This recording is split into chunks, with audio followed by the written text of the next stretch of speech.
Hey everybody, remember, stink bids save lives. How's it going today? What a wonderful day today, Monday, October the 31st, 2022. Bids save lives. How's it going today? That is wonderful. Thank you all for being here from around the world. We have viewers in Europe. We have viewers in Asia. We have viewers across North America. It's great to have you here. South America is here. The Caribbean, Africa. They're everywhere. We're everywhere. Love it. We get emails all the time from around the world. People telling me how they're doing, what they're watching, what they're curious about, what I think about this or that. Great to have you here. Stock Markets with Bruce, your buddy Uncle Bruce, live on the air, where we try to figure out what the heck is going on, and we try to do it in plain English if it's at all possible, because everybody likes talking complicated gobbledygook, words that cannot be deciphered. How you doing, everybody? Nice to have you here. We're on a down dip to start the day. That is a certainty.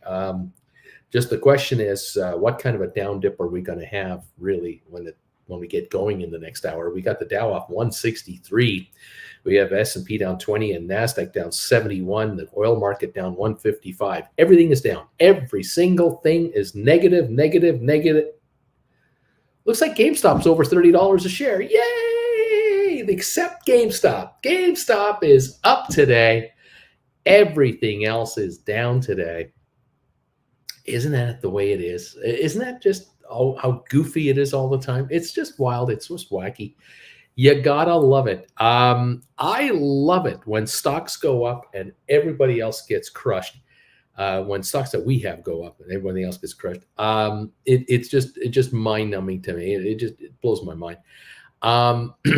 It's got to be all natural trading, don't you think, on GameStop? It has to be completely natural. It's got to be just, people deciding that, well, maybe the company is on its way up and sales are improving and I'm going to make my move now. That's all natural. 492,000 shares of pre-market trading, when typically in the pre-market right now we'd have 15,000 shares trade, maybe 20,000. Why are we 20 to 30 times normal on the pre-market right now? Is this what natural regular trading looks like? Or do you think that maybe this is somewhat orchestrated, somewhat urgent on someone's need to want to buy the stock for whatever reason? Why can't someone wait until the opening when, all people in the market can participate? Because in the pre-market, if you don't know, in the pre-market, a certain number of people can't trade the stock yet. They deal with brokerage firms that don't allow pre-market trading. And so, you'd think that, Melissa, thank you, Melissa. We'll see you Saturday. You can't get into the pre-market. And so if you need to buy stock in GameStop and for whatever reason, you've been given a margin call that you need to, deliver paper that you borrowed, you're shorter and you need to deliver. Okay. Wait till 10:31, 9:31 Eastern and get all you want. I mean, how many do you really need? And that's the question. Or is this buying not forced buying, but is this deliberate buying? Is this buying deliberate because somebody knows something? What is it they know? What is the something there? What could the something be? Because there's nothing on any official site anywhere. Unless you folks have seen something somewhere you can tell me about. I got nothing. I have no idea what the story is on this thing. Have their sales doubled in the retail level? I don't think so. Have sales gone parabolically incredible on the online side? I don't think so. Have they invented a new flux capacitor? Not that I'm aware of. So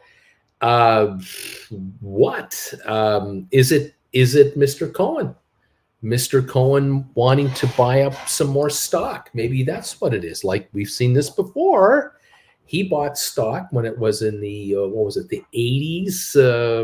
It's now over. Isn't it a year ago? Like this, it seems like a long time ago, but he bought stock from like 92 to 114 a share, and he boosted his ownership and he reported it to the SEC.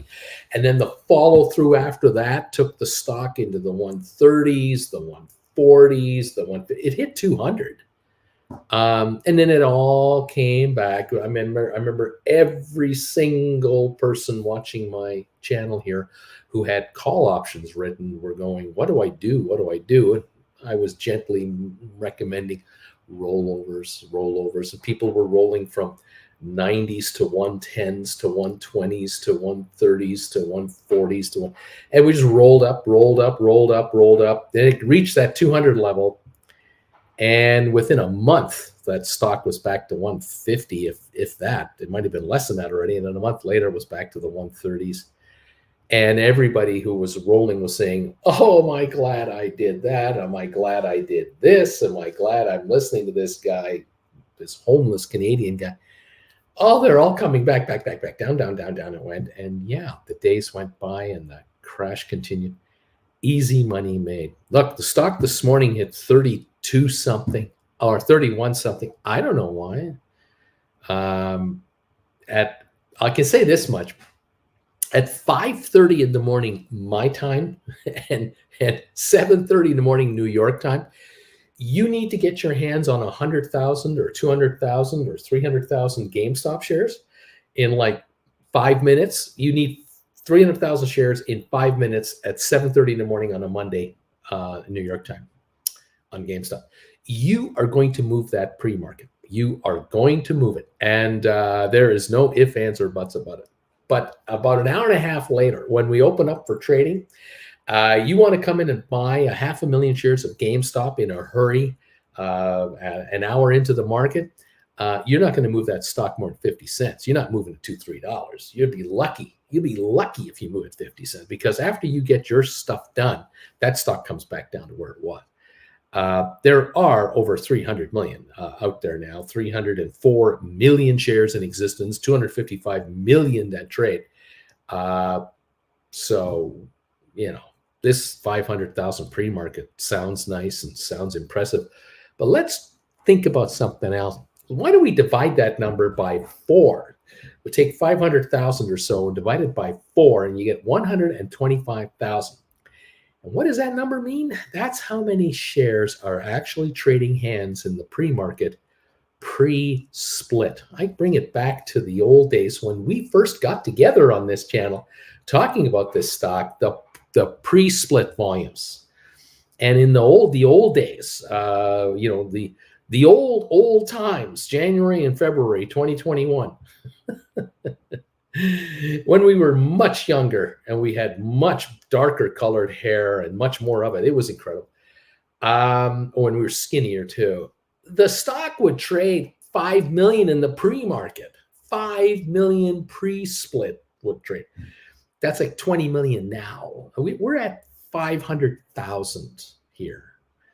I mean, this is the biggest nothing burger of nothing burgers that I see going on here. This is completely unsustainable. But, the hype can be zipped up. I can talk it up. Others want to talk it up.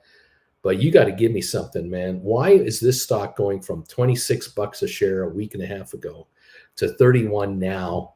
And they haven't said anything to anybody at all. There are no rumors flying around. There are no conspiracy theories flying around that are believable. Whatever Wall Street Bets is saying and Reddit is saying and wherever they're talking about it, it's all, goofy stuff. Give me something real that I can chew on, because right now my game plan, if I were a holder of the stock or the deep in the money calls, which I think is fantastic. If you're a deep in the money call shareholder, life is good right now. I'd be rolling my contracts. I would be rolling my short-term written calls into further out and for higher money. I want money in my hand. I would be quite happy to take a $26 contract or a $27 contract and buy it back and write another $27 or $28 contract, maybe just $1 more in the money. You want to be exercised. You want them to take you out. If you can get your hands on January, February, or March premiums, where you can get your hands on, say, I don't know, $6 something on a $28 contract, and that's the equivalent of getting taken out at 34. I want that deal. Exercise me now. I say, take me out. I'm happy to buy this thing back at 30.50. No problem whatsoever. And I will write again. This is not an issue for writers to worry about. This is an issue for writers to rejoice about. Because everything you guys own on GameStop is going up more than those shares you've written. That is for sure. Welcome one. Welcome all to the fun times. First thing in the morning on a Monday. Richard's here. Sean and Wendy is here. LL is here. Initial XE is in the house. JR is here. How you doing, you guys? Looking forward to the live class. Me too. Saturday, we're going live on a class. You want in? Send 150 US into the PayPal account, and we will get you locked into the show. Another crazy week, says Bill. Yes, H. Gregory's here. Abram, Coyote, Vash. How's it going, everybody? Alberto is in the house. Caverde, Deep Value, Spicy Arnold. The dude is here. David Scott, FX45 is here. Thank you for these thumbs ups, you guys. Nick, Ricardo lurking at number 32. Burrows, King Sound is here. Moonman Moo is here. Bama Babe, Wing Commander, Hawkeye, Bama Babe. Nice to see you all. Good morning. Let's make a whole bunch of money. Oh, this is going to be fantastic. Lorraine is here. Daniel, Sky High Kite is here. How's it going? What do we do with our 1216? Bruce, please. What? Daniel's here. H. Gregory, $3. $3 Partners CEO said if GameStop gets above 30, it could go parabolic. Maybe some fear of missing out, bull trap, or liquidity. Who knows? Sell my house fast says, good morning. I'm number 60. Coyote, welcome. The same story Friday. Conspiracy shorts. Aaron is here. H. Gregory, Jennifer, I'm holding November 26s and 7s. We'll watch today, see if my roll-up and out options are. There you are. DH is here. Daniel Cooper, welcome. Alberto, crossing arms on 26s. No worries here. John, Amy, Juan, H. Gregory. I don't think he hates it, Dan. He just said it's good when it goes up. Financial, good morning, everyone. How's everyone doing today? Leonard is here. Mark. Bruce works for Citadel. He's a shill. That's the only way he can possibly be on the air for a year and a half. Like, you can notice that all the other guys that were on the air a year ago, they're not here anymore. But Bruce is still here, so that means he's a shill. He's being paid by someone to be here. That's what it's got to be. Wahoo! Aaron, there's a ton of shares that got borrowed. Some speculations that a good guy, Carl Icahn, borrowed these shares so that the hedges can short the rest of the float. There's your conspiracy theories. You don't have to go far to find them. What else is going on here? Alberto is laughing. I'm not sure what are those boots. I don't know what those are. No, those are some kind of face. So tiny, I can hardly see them. Constantine, good morning. Back to GameStop again. You're going to lose your shares. Obama, I have 26.25s bought in 4. I brought in $4 expiring December 16th. So you're saying I should roll if you get the chance. Yeah, if you get the chance, you could do a roll where you can bring in more cash. You definitely want to do this. You want to take this money off the table here. We're coming into tax loss season in the next few weeks.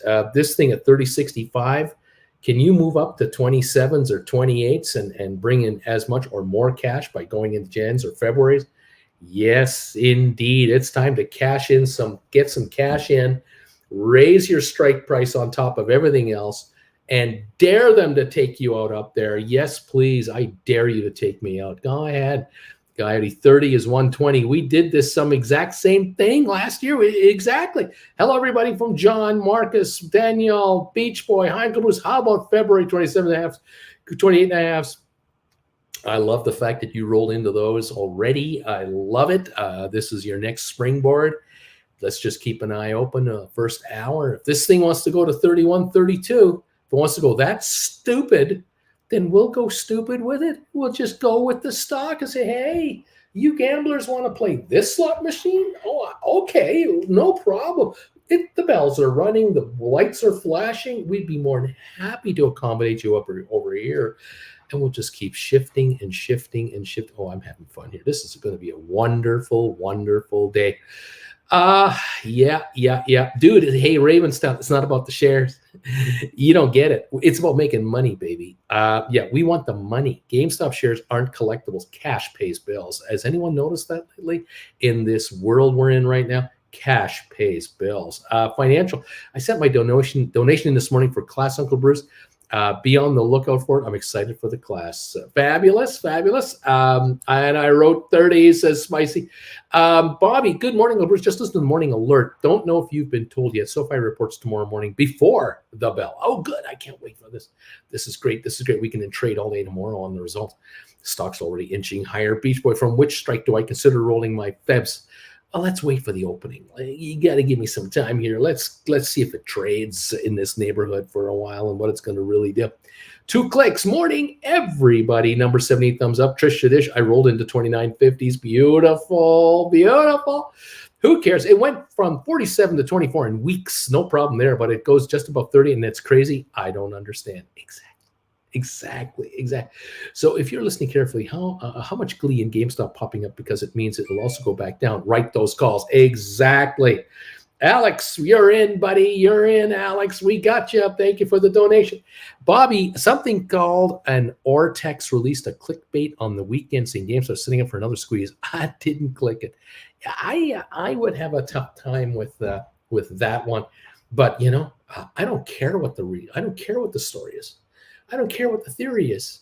I don't care. As long as the market is gullible enough to jump on GameStop weeks before they're about to release their third quarter result, and the market is tanking in the meantime, with the Dow, the S&P, and NASDAQ, we're going to tank here. Great. I want your deep in the money calls to be deeper in the money. I want your shares to be worth more money. I want your portfolios to be higher in value. I want you to be able to roll into higher strike calls further down the road for more cash in your account to build a cash position to take advantage of the dump in the market so that you can get some serious bargains. This is the game of games. In theory, I don't know how it's going to run. If you have picked up $10 GameStop calls, and a number of you have, and you've picked up $15 GameStop calls, these calls, if these shares want to go to 35, are going to be 25 in the money, 20 in the money, plus the premium on them. They're going to be trading for some nice higher dollars than before. And all you got to think about is, do I sell my 10s and buy 15s, and I can go from 10 contracts to 12, or from 5 to 6, and I'll write 6 calls at a time? Can I go from, say, 15s to 18s, or from 10s to 18s, or 10s to 17 and a halves, or do I go from 10s to 20s, 15s to 20s? Can I go from writing 5 contracts to 8 contracts at a time? Can I go from 10 to 18 at a time? Can I go from 23 to 36 at a time? Can I go from 30 to 45 contracts? Can you upgrade how many calls you have now deep in the money and write 40, 50% more calls at a time and bring in oodles more of cash? Quit your day job. Possibilities are coming your way. Thank you, GameStop. Give it to us. We'll take it. 57% DRS. There's no real shares left. When volume comes, it won't be this level very long. Rock and roll. Go up. Letter number 86. There it is. Welcome all. 2 clicks right. Tell Auntie Jen I'm scheduled for my hip replacement in January. Right on. Jen has got a doctor's appointment in Palm Desert, California. Actually, it's Rancho Mirage, California, early December. We've got the doctor appointment, so we're heading down there, and she's going in, and she's going to see her surgeon. Oh yeah, and then we got to pay for it. Well, we'll worry about that later. But we're getting excited. Mr. Premium, molding arms with my GameStop will write cash secured puts through the end of the red dip. Bill. GameStop, mostly sideways, some upward movement, then it settles, same old one. Tristan, what was your new strike date in premium? Gary, some of y'all act so new to trading, like we didn't go through this thing in July what to know. You want to know how that ended? Fool of a took rolled into 11.25 on Friday, thinking I would probably do a rollover, laugh out loud. Age grade, tell him, Coyote. Alberto, drop. Mike, drop. What else is going on? Daniel, GameStop's undervalued. Brian, I'm thumbs up number 90. Rod, thank you, everybody. Closed out my SoFi position rights on Friday. We can go to 25 now. Arms folded. Thank you very much. You gotta love this. Oh boy. Bruce, my class money is in the past. Oh, it was in the post. Ho. It's there. It's arrived safe and sound. Cindy, good morning, everybody. JR, buy your moonshot tickets when the GameStop rocket runs out of fuel. Whip out your cell to write covered calls or buy cash secured puts because the rocket gonna crash. Be sure to take your parachute. Bobby, Brazil lost. Boris Bosson, or whatever his name is. I guess we're not mega screwed as of now. He did lose. Alex, also good afternoon, everybody. We're going to make some moolah this week. We're making some dollars. Yes, number 88 thumbs up. Thank you, Alex. Richard, I think there's an anticipation of a gamma squeeze due to large open interest, 30-32 calls. Vilbus, I'm just going to sit on my 12, 16, 27, 50s. If it gets exercised in the hysteria, cool. I'll buy back when it settles. A lot of you folks sold 20, 25s, 26s, 27s in these ranges. And you were getting anywhere from $3.50 to $4, $4.50, $5, $5.25 a contract, depending on which ones you wrote and when you actually wrote them. I love it. I love the fact that some of you out there have got $28 contracts you received like $5 for, and you're going to be taken out at 33. If you were to be taken out, you'd be taken out at 33. 30.90 right now. So big whoop. You wrote a 26.25 and got $4.95 for it.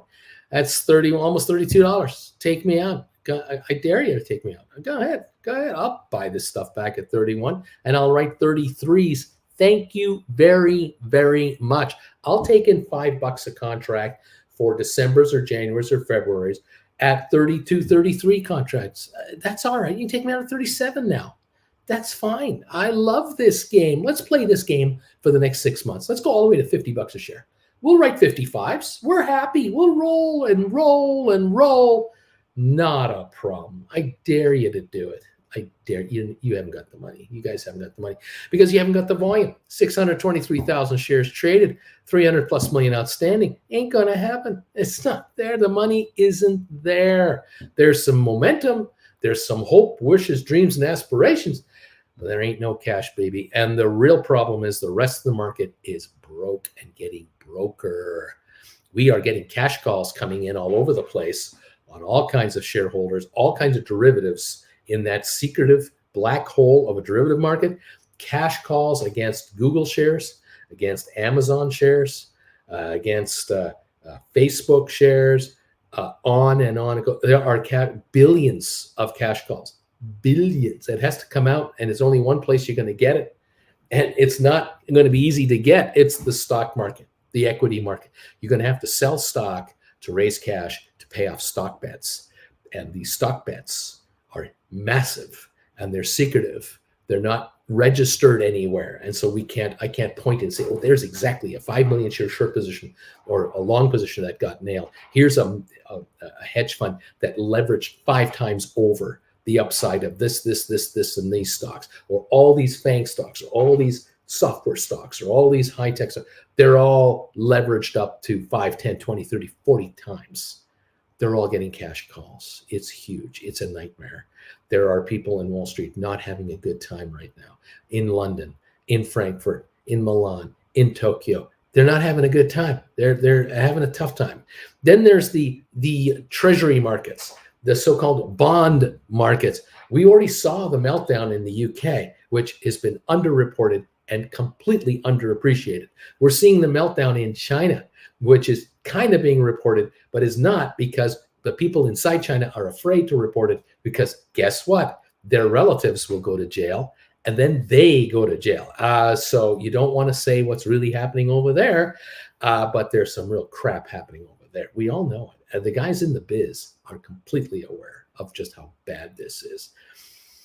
We've got market interference coming in everywhere. We have governments reluctantly, through their central bankers, having to step into the bond market and the currency markets to shore up their currencies and their bond markets. Bank of Japan is trying to hang on to the yen at under 150 to the dollar. They've put in hundreds of billions of dollars into the yen by selling American dollars and buying yen. And it works for a day or two, and then it doesn't work anymore because the American dollar goes back up again against all world currencies, and the yen comes back to 150 again.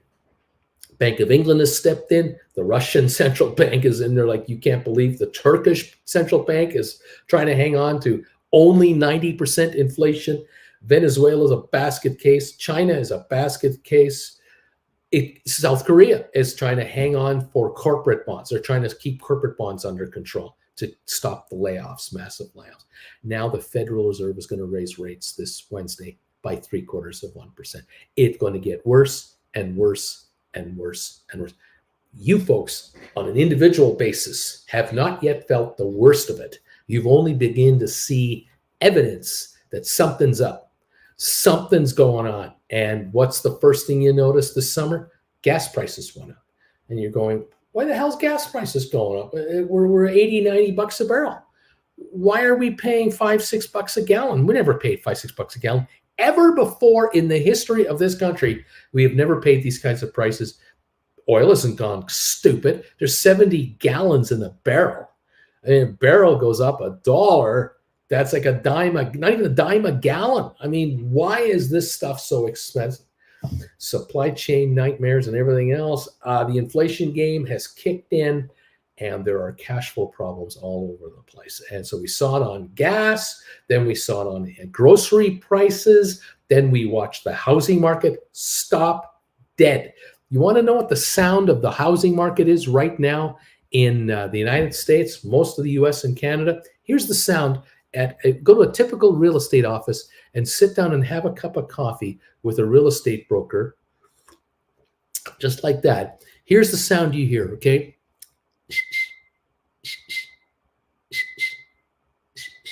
Crickets.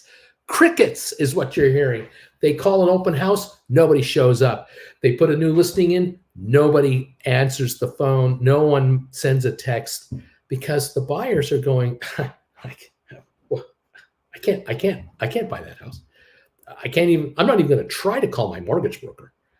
No way. I got a mortgage right now that's at 3%, good for another year. I'm not moving. I'm not giving up my house because, one, I'll get less for it because the guy buying my house has to get a 7% mortgage. I'm in the house with a 3% mortgage.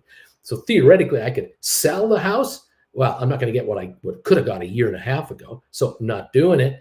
Two, if I rent the house to somebody else, where do I live? What am I going to do? And if the renter gets laid off from their job in the next month or 2 or 3, they're not going to be able to afford the rent. So do I want to do that and let my house get beat up by renters? Then I really can't sell this place. What do I do? Well, you don't do anything. You stay right where you are. That's called freezing the market. And when you freeze the market, new home builders don't build new homes. They stop and go, I'm not building 15 more houses, 25 more houses. I got 10 subdivisions I can work on. I could put 20 houses up in each one of them. That's 200 houses. I'm not building a single house. I got 45 houses in inventory right now. I got to finish off 25 more that I'm 3/4 of the way into. I'm locked in. I got to finish these things. Winter's coming. I got to seal them up. And then hope next spring they sell. They're going to sell for less than you thought they were going to sell for. There's the reality. The land that you're sitting on is depreciating, let alone the house. This is going to be a nightmare. The automobile market is about to get whacked, big time whacked. And as the car manufacturers haven't got enough problems, they not only are dealing with higher interest rates and inflation, so high inflation to produce a car, parts problems to get the parts in, financing problems for the end customer to be able to buy the car from your dealership. So you got all that problem. Then you got another problem, and that is countries around the world and states like California are saying you can't sell a gasoline-powered car after 2030 or 2035. You already know that your business is going extinct in the next decade, who do you think wants to buy your company from you? You're in the car transmission business. You make transmissions for gasoline and diesel powered vehicles. You now know that in the next 10 to 15 years, your business will no longer have a buyer for the millions of transmissions you can make because they're no longer required. What is required now are electronic systems. You have to completely reinvent your company or go out of business. It's kind of like the horse carriage business.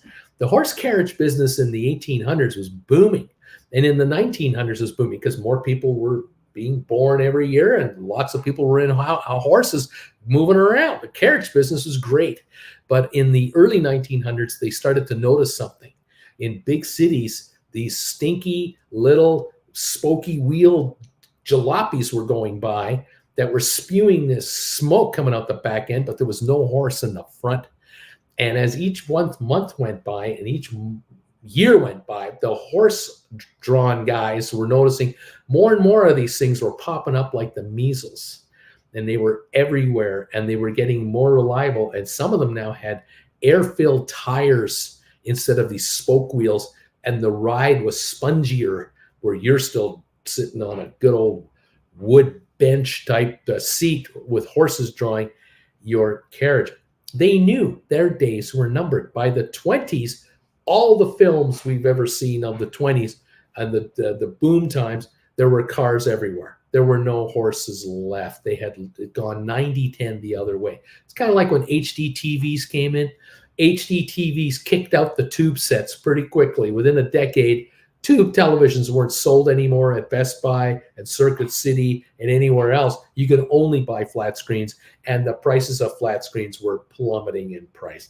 Now, where collectibles are, tube TVs are collectibles for some people. Most of them are in the landfills.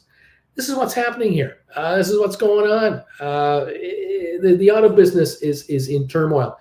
Ford, GM, Chrysler, BMW, Volkswagen, they're all bragging about going to electric, bragging. But you go to your local dealer, and what do they got? Gasoline-powered cars, trying to get you to buy with 5 to 9 year interest rate deals. You got to ask yourself, why would I take a car off a lot with a 9-year financing, 8-year financing? I'll have paid this off in 2030, 2031. By that time, this vehicle is illegal to drive on the roadways. It's not they're saying it, but you know they're going to say it, and they're going to tax the gasoline car out of existence. That's what's going to happen. Now, it might take until 2040 for all this to happen. 18 years from now, it'll all be done. And when you watch the movie, like I did the other day, Sleepless in Seattle, and the beginning of the movie with Meg Ryan and her boyfriend, they're both driving those 1990, 91 cars. She's driving a Pontiac Sunfire, gasoline-powered car. Those cars aren't on the road anymore because Sunfires were so crappy. They died within 10 years. They're garbage. That car now is 22 years old. There's no way those cars are still on the road. We're looking at that movie with people on telephones with squiggly cords, and they're holding the unit with their other hand with the cable to the wall, and they're walking around the house talking. The computers have the green background screen, Y for yes, N for no on search results. We're talking another era, and yet it's Meg Ryan and Tom Hanks. We love these people. Bill Pullman, we love these people. We love this movie. Jonah is now 35 years old. Oh my God, what happened to Jonah? Yeah, the world has changed since 1991, hasn't it? Oh God, he's got to be in the 40s. That's right, he's got to be in the 40s. That was a 1991 movie. Oh my God. Kids, the next 15, 20 years, the world is completely different. And there are businesses today that are household names will not be alive anymore. They will be gone, erased from existence. Take a look at the photo. It's fading out. We're going into change, and it's going to be dramatic. Unbelievable. The market right now is in the middle of turmoil. And a lot of the market last week wasn't paying attention to the turmoil. The market only wanted to talk about a recovery from the dips, and that we were in a bull rally or a bear market rally. How high can it go? Even this morning, they're talking about, oh, we could go higher. We could go higher. Because Wall Street never says sell. They never tell you to get out. They never will. They need your money under captivity to get the percentages off the top. It's the way this game works, kids. Welcome to the option writing business. If you're an option writer, you've got to rub your hands today with glee and excitement. This is an opportunity to make money this week. GameStop, 31.85 right now. 31.85, going for 32. I love it. Why? No idea. Do I care? Nope, I don't care. I want this stock to move. And if it wants to move, it'll make you all richer because your values are going higher and you can now roll. And you don't have to roll to 35s today. None of that nonsense. You don't have to roll 5 years out or 3 years out. You don't have to do that either. If you're going to make rollovers, you're going to make systematic rollovers where you're going to go from 27s to 28s, or from 28s to 29s, or from 29s to 30s. If some of you can pull off a 28 to 30 or a 31, beautiful. Fine. That's great. That's good. You're going to systematically make rollovers. Try to do rollovers where a bunch of dough comes into your account. That's the number one game here. I want you to get more cash in your hands. That's the game. And it's hard work in a way. You've got to watch the option chains. You've got to be very, very deliberate and make absolutely sure that the moment you buy back your call that you wrote already to get ready to write the next call, you are not naked for more than a minute. You have purchased back your call and you immediately are writing the next call. You've already figured it out. You know exactly which one it is. You know the number you're going to get for it. And you have made that switch. I don't want you to do the marker order thing through your platforms. Don't let them do it for you because they'll do marker orders and you will get screwed. You got to do it yourself, but you've got to be on top of it to get it done. There's none of this. Don't play any of this game of, well, I'll buy back my call and I'll wait for the stock to go higher and then I'll write new calls.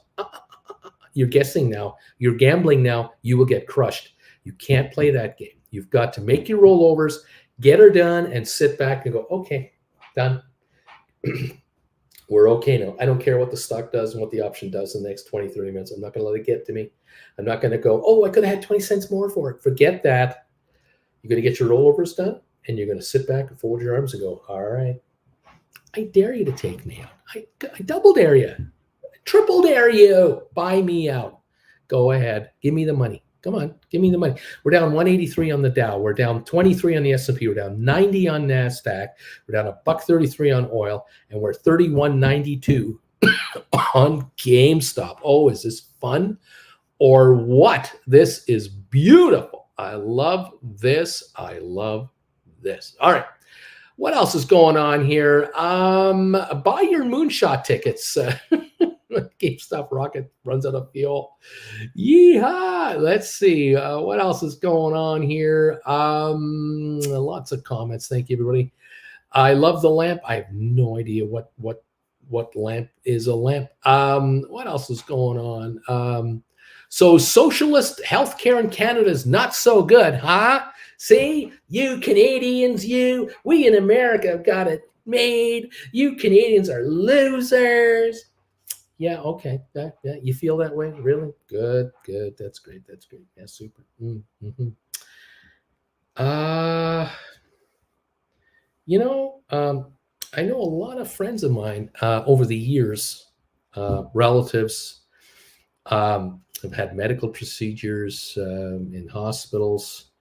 I too have had a medical procedure. I had a hernia, but 2008.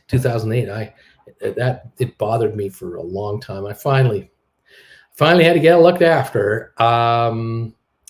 Went to my doctor, who referred me to a specialist. I had to get an ultrasound. Had to get the blood test done. Then to split into the surgeon. Then made an appointment for surgery, got it done, got meds after surgery for that, painkillers and stuff. I followed their orders, don't do anything, relax, did all that. Um, the whole thing took like 4 months, 5 months because I delayed it. I could have had surgery a lot sooner at that time. Again, this is 2008. This is not today. Today's a little delayed because of COVID, of course. None of it. In any event,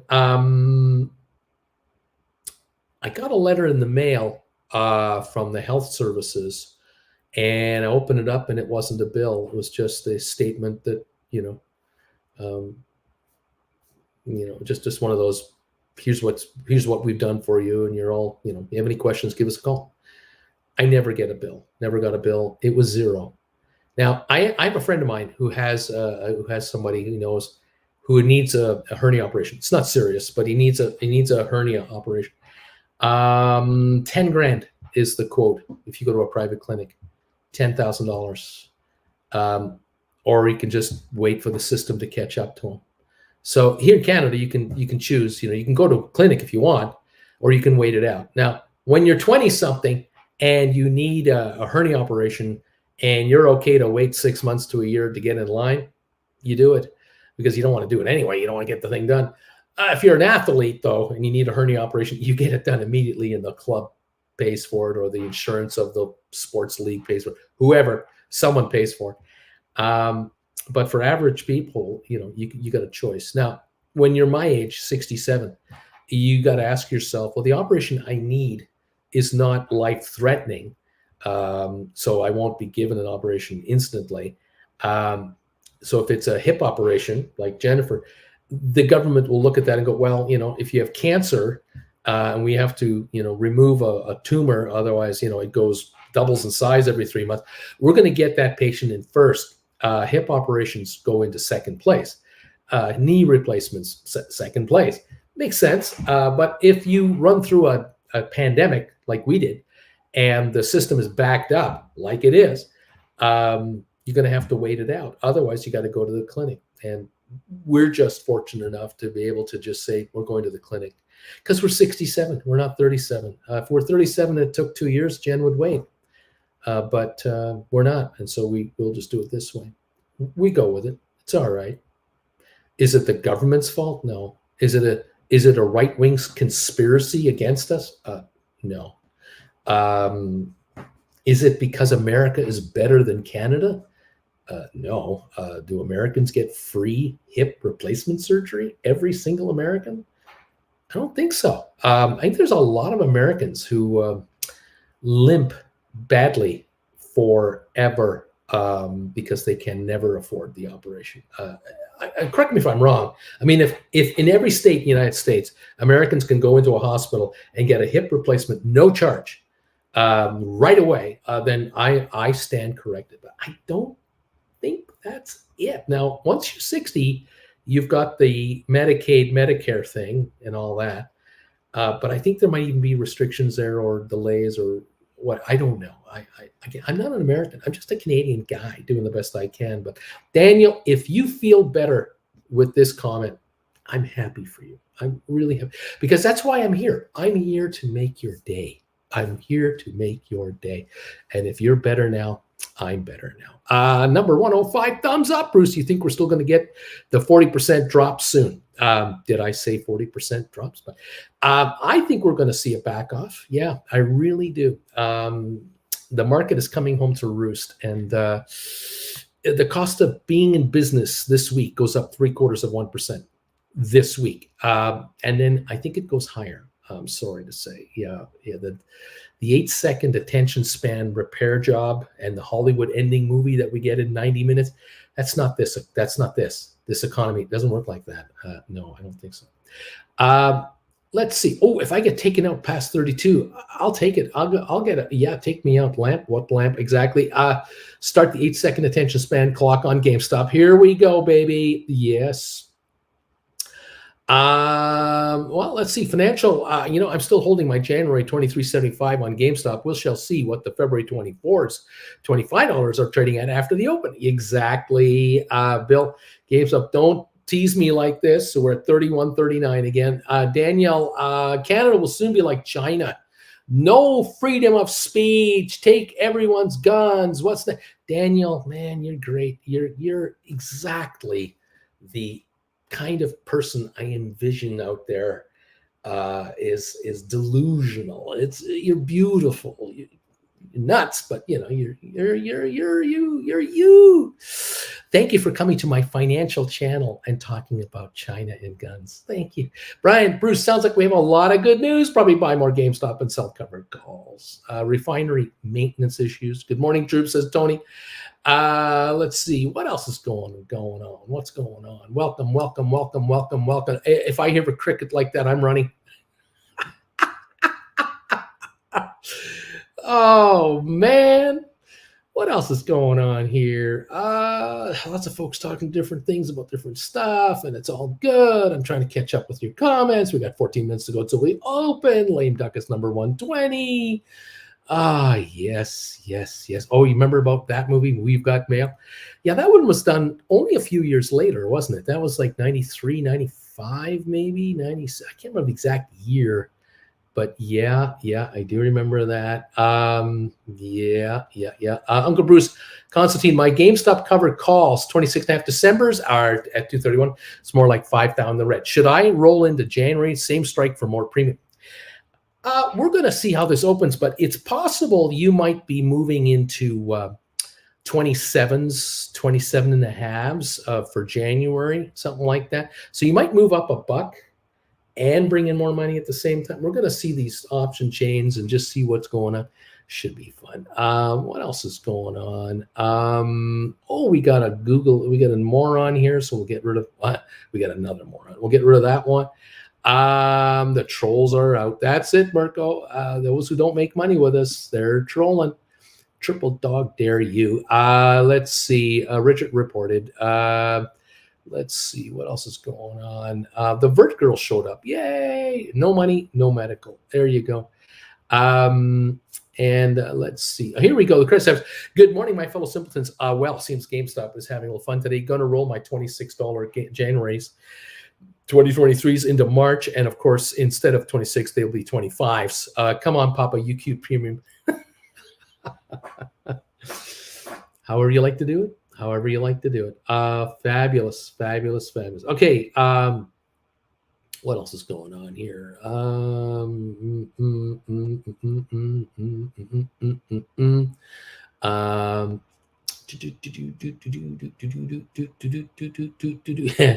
Yeah, I saw a Reddit for a U.S. mother who had a C-section, and the bill included a $40 charge for skin-to-skin contact with baby. America is flat out broken and crooked. Jeez, unreal. I had 3 hip replacements in Norway, no charge. Yeah, VA benefits suck as well. I mean, it's not perfect anywhere, is it, really? But there are certain places where it is, it is much better. Anyway, that's what's happening. What can I say? What else? Here we go. Credit Savage. I chipped my tooth in El Salvador and went to a dentist. Almost had a heart attack when they saw me. When they saw me the same day, I fixed my tooth, X-rays, deep cleaning, and antibiotics. Then they charged me $175 in America. That's $6,000. Good morning, Olivia. That's true. Oh man. Mirko, in Europe, this is out of Germany here. Welcome, Mirko. Everybody gets every medical thing they need with no charge. Nobody owns guns legally, and next to nobody gets killed by guns, except in war. We have freedom of speech and so on. Yeah, the numbers are stunning compared to North America, aren't they? Yeah, it's crazy. In America, children have freedom to go to the doctor. No, in America, poor kids have the freedom not to go to the doctor until they're in their 20s. There you go. There you go. Dude, in the rest of the world, the government subsidizes big healthcare systems. Here, they give that money to big pharma and big oil. There you go. Derek, I'm number 136. Did Bruce go over the grain problem? There is that grain problem with the Russians not wanting to allow grain shipments again. It's not that they're weaponizing food. It's just that they're weaponizing food. Yeah, what can I say? Credit Savage, El Salvador has socialized healthcare and buys pharmaceuticals from the lowest bidders, including companies in Europe. Our system is broken in America. Yeah, I know. Canada here, we have kind of a quasi public private thing going on. And then we have, and you get enhanced insurance like Blue Cross and all that sort of stuff. Then we have corporate Canada that also has healthcare built in as well. It's not just socialized in Canada. It's a mix. Similar to Switzerland, it's a mix. I think other countries in Europe have a mix as well. Then there are countries like France where it's just covered. Germany, it's just covered. Britain, it's covered.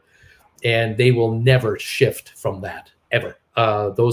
And can you blame mothers and young couples having children where the mother has a 1-year mat leave or longer, the father gets paid mat leave. The country puts its energy into growing its population in a healthful way. And then they pay for the education of the kids so that the kids never leave the country. They don't go, oh, I think I'll go live in America because it's way better there. They don't want to do it. They come and visit. They might have a contract for a few months, but they never really, ever really go to America forever. It's rare. It's really, really rare. There are people in Europe who are middle class and lower who get superior health care to anyone in North America. I mean, hands down, no comparison whatsoever. But, it's politics too, isn't it? It's political, and there you go. Thank you, everybody, for being here. Thank you, all of you, for hanging around. Thank you all for seeing us. It's nice to see you. It's all good. What else is? Let's see. What else is going on here? Thank you.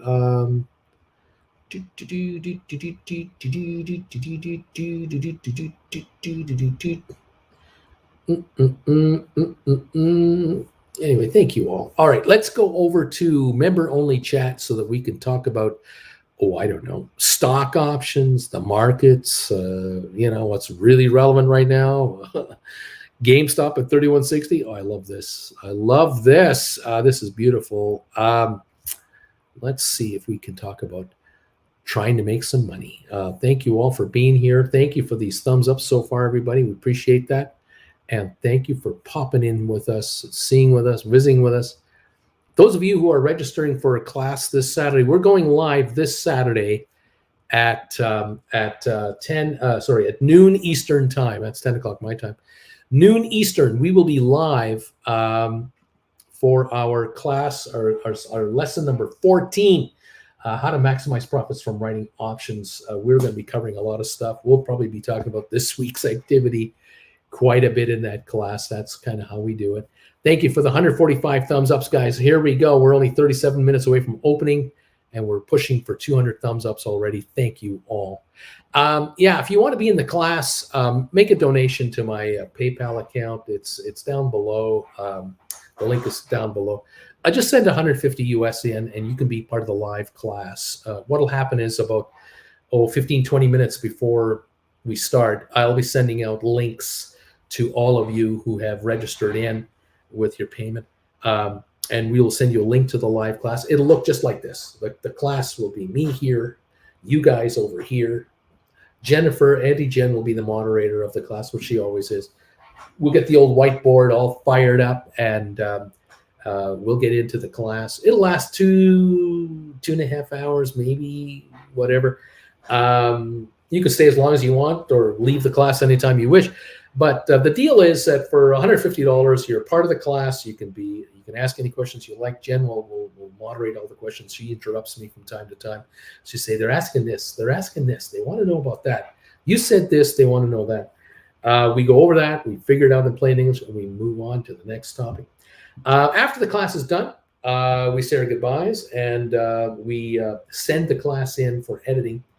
And my editor will have it up on the website probably later in the week, next week. And then anyone out there who wants it can just purchase the class. All the folks who are in the class will automatically receive a final edited version of the class as an extra feature.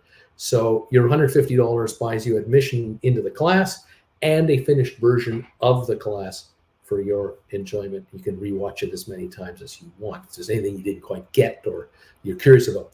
And of course, the best thing about being in the class is on Monday morning, Tuesday morning next week, there was something about the class you didn't quite get or you couldn't quite understand. I'm here live. Just ask me questions about the class we had, and we'll kind of go over it with you then. So we'll figure out a way to help you out with that. Thank you all for registering for the class and everything else. Now, other news. I promised all of you I would tell you today the pricing of the classes that are out there now. We already have 13 classes on the website that we've done in the past, and they're available for purchase anytime you want to watch them. If you want to learn how to write stock options and try to make money in this bear market or any market, grab some of these classes and figure it out. I'm always here to answer questions if you don't understand anything in the classes we've done in the past. But we are raising the prices. This is the last week that the prices of those classes are available. They've been $100 a piece since we started. I created them starting in July of 2021. So it's been a year and 4 months. I started talking about those classes like in May, and then by June, July, we started bringing them out. And we've got 13 out with number 14 about to hit. And we haven't had a price increase. And I didn't bring them out at $300 a piece. I didn't bring them out where you had to buy 5 at a time. I didn't bring them out where you had to take the whole batch for $2,000 or $3,000 or $5,000. I brought them out on a 1 lesson at a time basis, and we threw them out at $100 a piece and said, look, they're $100. I don't have 15 other courses that I can show you where you can be successful doing this or that or anything else. It's the only thing I do. It's talking about the markets, and in this particular case, how to write stock options and make money doing that. Keep it simple, stupid, and stay in the box that we're in. We're going to raise the prices starting Monday morning next week. The prices are going to now run $150 a class. So they're going to go from $100 to $150 each. This entire week, between now and Sunday night, any orders that come in are still going to be honored at the $100 level. So if you want to get some classes you haven't seen yet, you watch 3 of them, you want to get the rest of them, or you watch 9 and want to get the rest, they're available at $100 each for this week. This is the last week.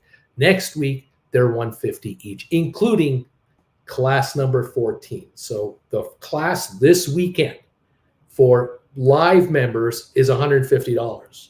The class after it's edited and out and available to all of you is $150. So that is the new pricing of classes starting next Monday. As I promised all of you and had warned all of you, the price will be raised before the end of the year, and that's how we're going to do it. All right, so there's the story. You're all up on it. We'll keep promoting that. We'll keep mentioning that every show now, all week long, to make sure you get it. Whether if you got the message now, great. If you're not here, I'll mention it again, and I'll mention it in the afternoon, and everyone will be aware that this is the last week the classes are available for $100 each. I think at $100 they're an absolute bargain. They have been from day one, and even at $150 a class, you will learn stuff inside these classes that will make you thousands of dollars for the rest of your life, without any doubt in my mind whatsoever. I've had this told to me hundreds of times by these beautiful viewers here who are all members of this channel, who pay to be here and be able to speak to us.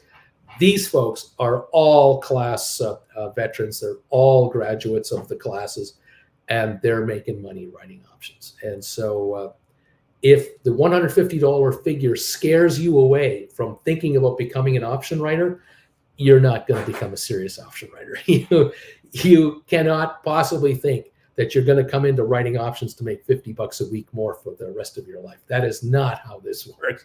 You will make, if you're any good at it and you pay any attention to it and you hang out with these people over here, you will make thousands of dollars over your lifetime. And how many is up to you and the size of your account and how active you are and want to be. Okay. Thank you all very much for being here. Larry, Thank you, my man, for hitting the bells. I appreciate this.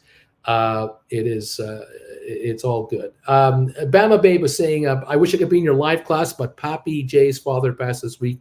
We have the funeral scheduled then. We will pick it up later. Bama, thank you for all your support. It's all good with us. You know we love you, and we send, of course, all the condolences to you. We'll just be picking it up next week. It's no big deal. We're here. We're always here, and you know it. And I thank you so much. And thanks for sharing. It's not easy to do that sometimes.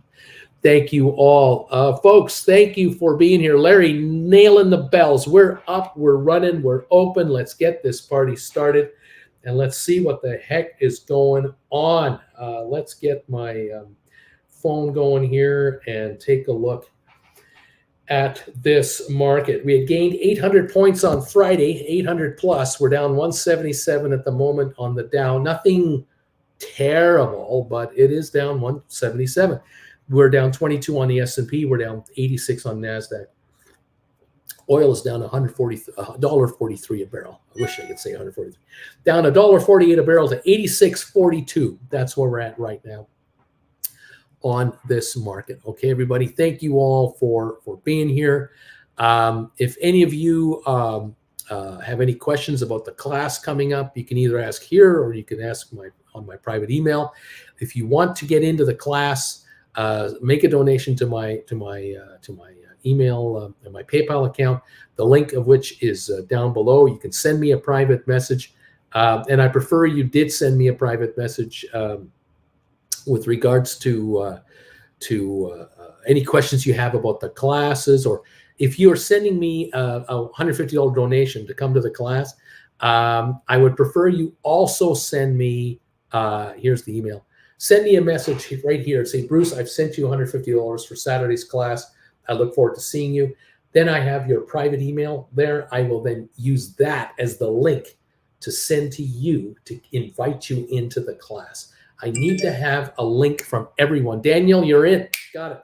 I need to have a private link from you so I can then link you in. So Daniel now has made a PayPal donation. He's now going to send me a private email and let me know I'm there. And after this show is over, I will just say thank you. I got it.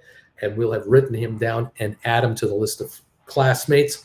And that way I can send all of you your personal link to the show. You'll hang out with the gang over here, like always.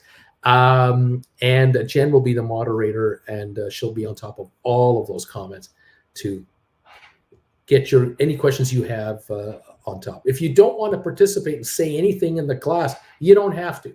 It's not like you have to participate. It's not like I'm going to make you say something. Nothing like that whatsoever. You want to just come in and observe and watch the shenanigans going on between the teacher and the students, which is what most people want to do. They just want to see what kind of a hard time they give him and how he gives it back.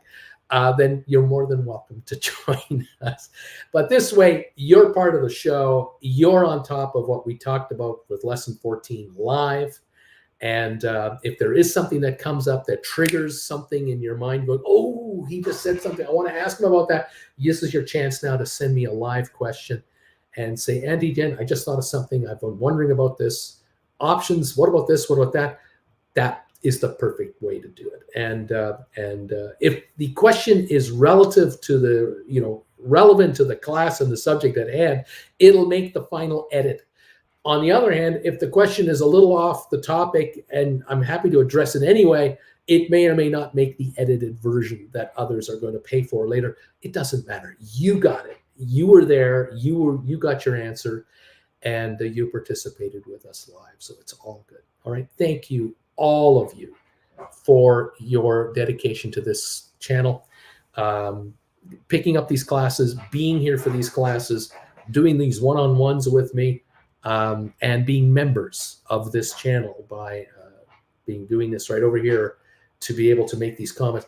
This is the backbone of this channel, and that's why I'm still here. A year and a half or more, almost, it's going to be 2 years in January that I've done this live. I wouldn't be on the air if it was just advertising revenue from Apple. From YouTube. There's no way. The YouTube advertising is like, I think we get $200 a month from YouTube. That's all we get. Maybe $250 with the Prime members. We get about $250 a month from YouTube to do this with you. That's it. But YouTube and I enjoy these membership fees that you're paying to be here. 30% of what you're paying to be here for the memberships goes to YouTube. YouTube makes more money on that than on advertising this show. All right. It's subsidized that way. That's why I'm tolerated on this platform with such low numbers. There's 316 people here. It's not like I have 3,500 of you here. It's a small niche channel with niche market players who have figured out you can make some really good money writing options on stocks. That's why we're here. And we're actually growing this niche group bit by bit by bit. We're dropping off folks who came here back in January 2021 looking for the hot tip that would give them the market return of all time. Those folks have long left this channel, and many others who have disappeared off the face of the earth. And they're still dropping out because there's people here who haven't watched the show here for over a year. And they watch me on a Sunday and they look at what the latest show I did on Friday with you guys. They go, oh, he's talking about writing options. I don't care about that. I'm going to unsubscribe from this guy. And that's what happens. And that's natural. It's supposed to happen.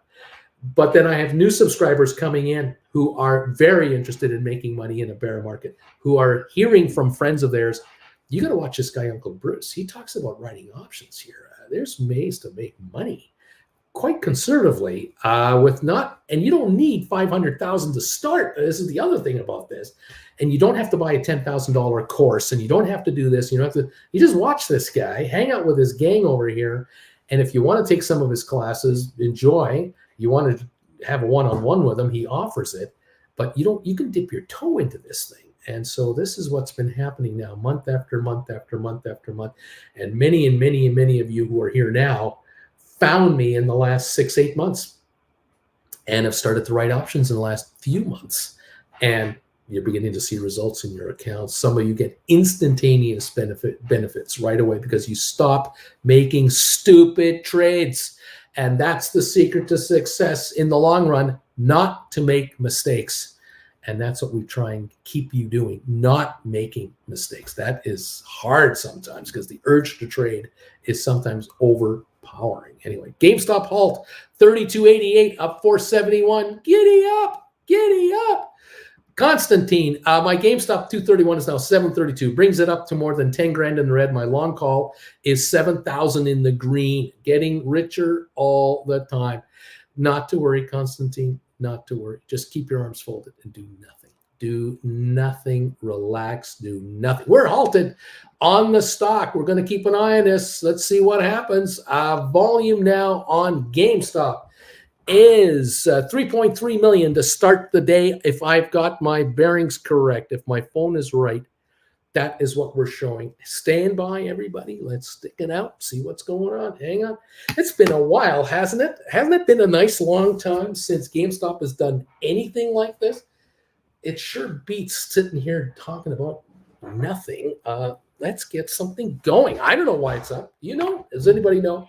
Does anybody know? You let me know. Market manipulation at the finest. Uncle Bruce at its best. I just bought back my 625s for it was halted. Now waiting to write again at a higher strike. Way to go, man. David, oh, how I wish my buybacks hit before the halt. This is juicy. Let it run. My stock loves green. Let's see. Is it right? Is it halted? I guess we had nothing to complain about. The health system over here, it's all posted. Let's see. This is the first time for a lot of folks. It's a wild ride. GameStop 40. Is that going to happen?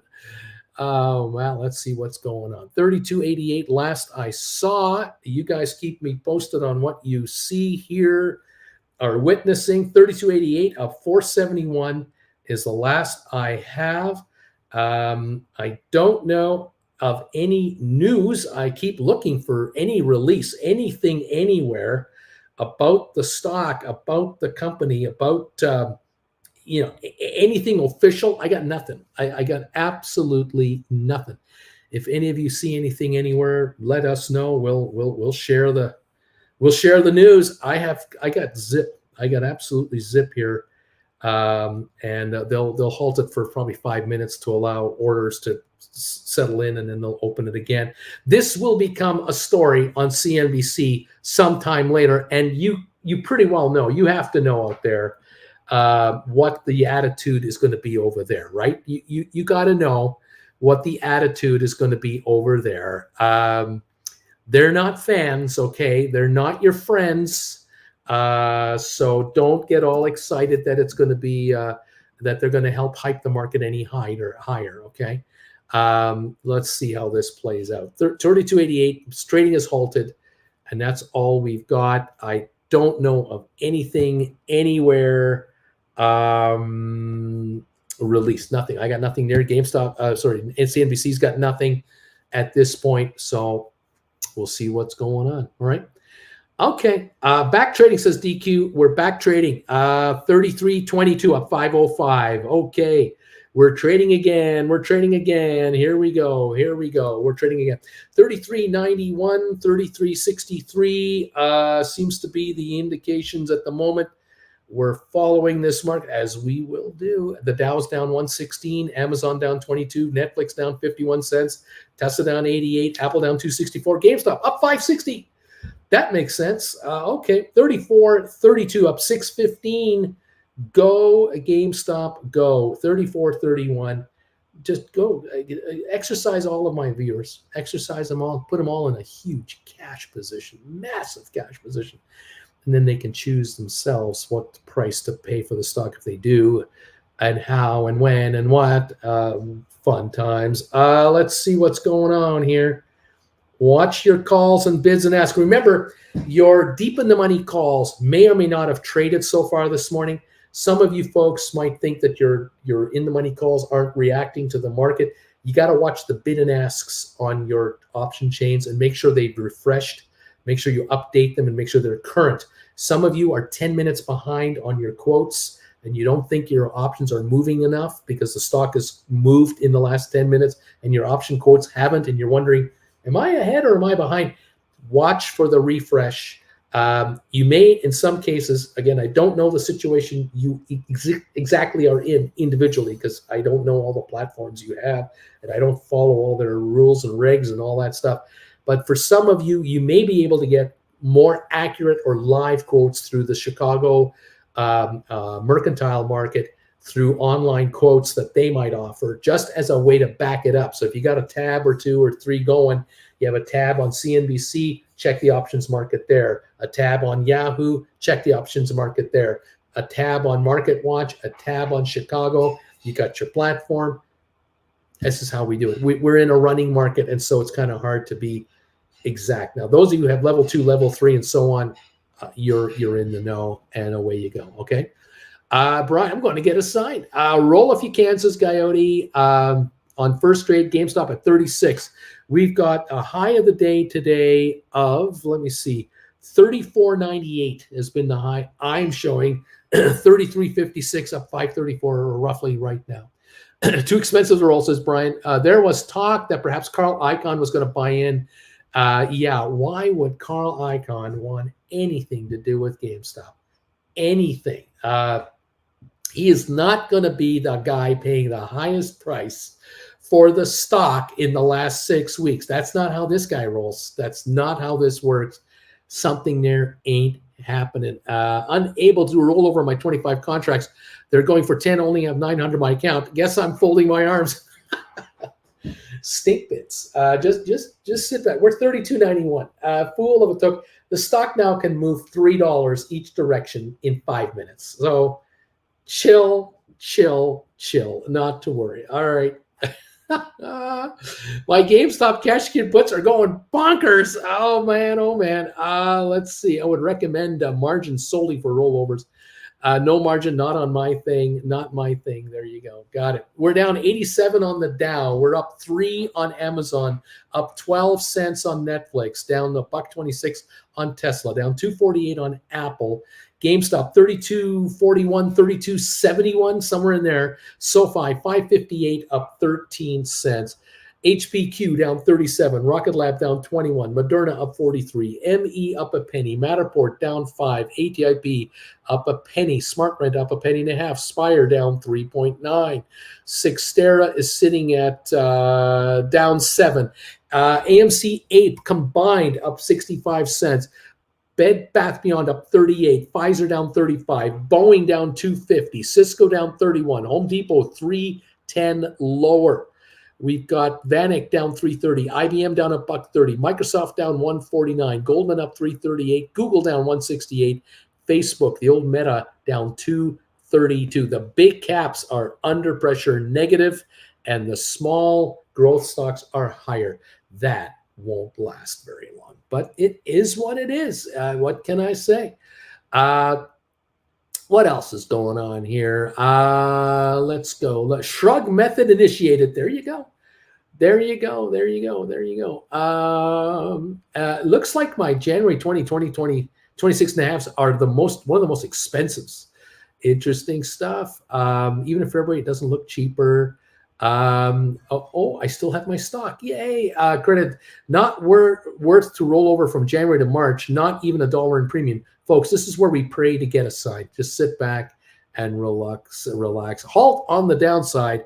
They say GameStop 32.05 halted again at 32.05 right now. So now it's dropping and being halted. So we'll see what happens. Relax. It's fine. No big deal. We got some crazies out there looking to buy something, trade something. 7.1 million volume. Sounds great, doesn't it? 7.1. That's 1.7 million shares, if I got my numbers right. 3.5. 1.75 million pre-split. That's all that's trading. That's nothing. A stock that got up to 34.98. And it didn't even trade 2 million yet. It should be at 5-6 million now, maybe 8 million times 4. We should be at 30 million if we got real action here. We don't. Keep that in mind. Do not be fooled. Trucker halting on the way down. Halt at 7 million. Yeah, probably will wait. I'm up 48% on my $10 GameStops in the money calls. Nazareth, look for 650 as time unlocks. Coyote, all I do is smell fear. It's all I smell. I smell fear. I'm excited, says Brian. Sold and will buy again. Deep value. Why doesn't it get halted on low volume? Why? It looks natural to me. If the spreads are too far and it jumps too much between trades, they will wait, allow orders to come in, tighten up, and then let it trade again. That's my guess. What's going on in New York? Dude, glad I'm sitting on the cash pile. Thanks, Uncle Bruce. Trucker, 7.1 million. That's the volume after the split, not pre-split. We're down 136 on the Dow. We're slumping again, just a little bit here. We're down 28 on S&P. We're down 122 on NASDAQ. Oil down 90 cents. Chicago PMI falls to 45.2 in October from 45.7 the prior month. That is a backing off of the economy. Now, that could be perceived as good news because the economy is backing off. But until the Fed sees unemployment go up, they're going to keep raising rates. So the Dow right now down 136 as we speak. Nazareth, it's a percentage increase in a specific time frame. So if it's more than 10% to 10 minutes, it's going to get halted. There are rules on the floor of the New York Stock Exchange.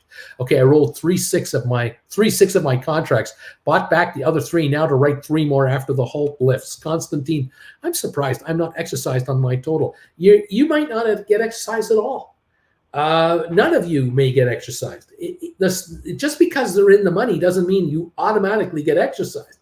Contracts trade as contracts. There are people out there who don't want the stock ever. They don't ever want to own it. They just want to make money on the options. That's all they're doing. Just playing horses. That's all they're doing. They don't want the stable. They just want to play the horse. All right. So if I just dropped 12 cents in a minute, yeah, I'm sure that's all legal and legit. Almost as if someone's trying to synthetically keep it low. Nothing to see here, folks. That the blood on the street, that's nothing to worry about. We're fine. It's all just move about your business. Go enjoy the show. Beach Boy, what class? Are you setting up a class? Nah, no point. No one will ever come anyway. That's a silly movie. Don't be doing that. Coyote, Constantine, you have to understand, most people do not want to exercise, especially if you have more time on that call. Exactly. Good. I've been down deeper than this. This ain't jack squat is what this ain't. Touch grass. They pumped pre-market the juice retail. Nazareth 34.98 into 31.22. That's more than 10% in 10 minutes, so it's halted. GameStop is at 32.05, up 3.88, halted for the second time this morning after reaching 34.98 this morning. Coyote Touchgrass, we tried to tell them. We tried. Bama, where is Christina today? What's going on with Christina? Where is she doing? What is she up to today? She's too busy flipping her options. I guess doing rollovers. We're down 220 on the Dow now, falling again. S&P down 33, Nasdaq down 138. We're going lower, kids. We're going lower. Is it silly for me to ask for a reason why, or it's just time? Rumors. It's just rumors. There's rumors out there that We've had too many green days in a row. Well, yeah. In reality, we've had 3 weeks of silliness. The market's going up. We're down 229 on the Dow now. That's the lowest. It's one of the bigger dips we've had lately. This is a nothing burger. 2,000 points, and now you got something. Let's see what's going on. DQ, Bama Babe, probably working. She was on the early show. Credit Savage. I sold some Lucid $40 covered calls when it popped to $70 back in the day, and I didn't get assigned during those weeks. My wife did, though. You can be assigned at any time for any reason, but it's unlikely, though. Halt is lifted. We're back on GameStop. 31.78. We're falling. Trading again. Nazareth, we're back. Larry, good morning. AJ, Auntie Jen is here. Yes, down 241 on the Dow. GameStop 31.52, up 340 still up 340. If you can do rollovers where you can write calls for the same strike you have or a little higher than you have and get more cash in your hand, do it. If you can do it for a month further up or two, but it's a significant cash increase, great. If it's not being offered to you at this time, wait.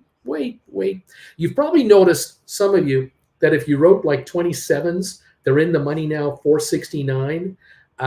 You probably got 450 for them or something like that, but they're trading now at like $6, and you're going, geez, the stock's up like $4 or $5. My call is only up $1.50, $2. That call is hardly moving compared to how much the stock has gone up. When I wrote these, the stock was 26. Now it's like 32. The contract's only up a few dollars. Now you see how bad off the contract gamblers are doing. They're buying in your contracts at 4.5, and now they can only get 6.5 after the stock went up $6. They're only up 2. Yeah, they're getting ripped off, and that's how this game works. The casino floor taketh away all the time.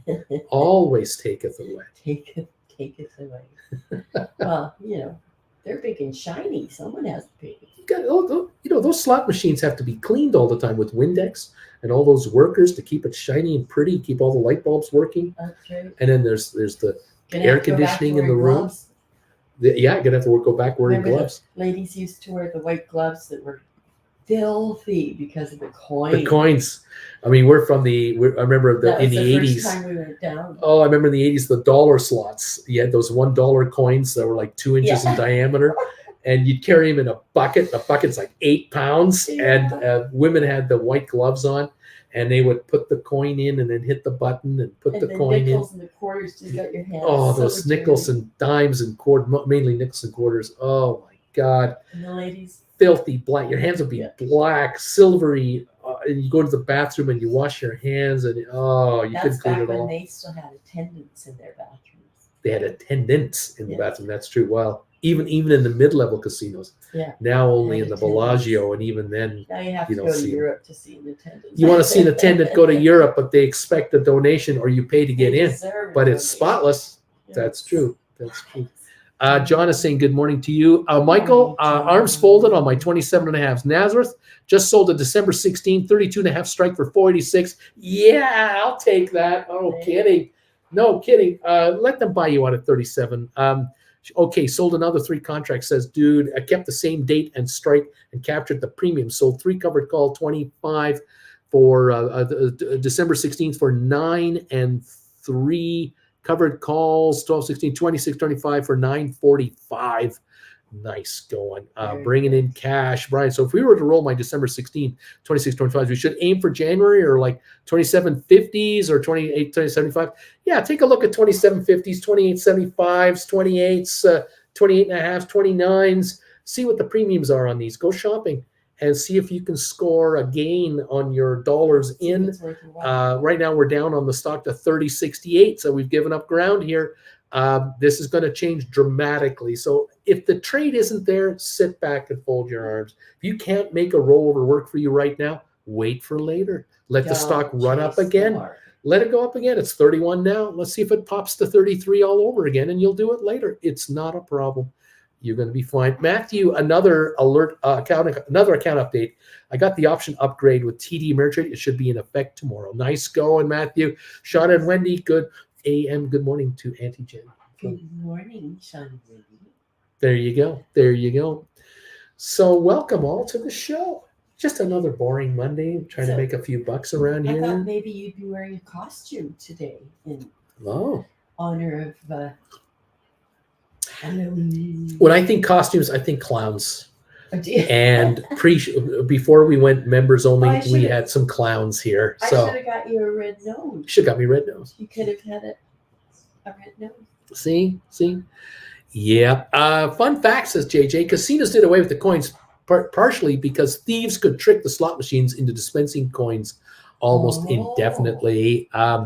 Marco, we're back to 31 on the stock, and now I see it at 30.65. It sure is jumping around. Congrats, Matthew, from Richard, on getting the upgrade on your through your provider for Yeah. options trading. Rock and roll. Ah. Oh, the old days, the old casino old days. Yeah. Oh man, things The have sounds, changed. the smells. I remember Those when little you old ladies. walk around the casino with a bucket full of coins, Yeah. whether they were quarters or dollars, and the cocktail waitresses was almost stop you. Say, "Would you like a drink, sir?" Because I mean, you're sitting on a bucket full of tippable cash. Yeah. I mean, the idea of handing a couple of coins over for a drink was a nothing burger when you had 300 or 400 of them in your bucket.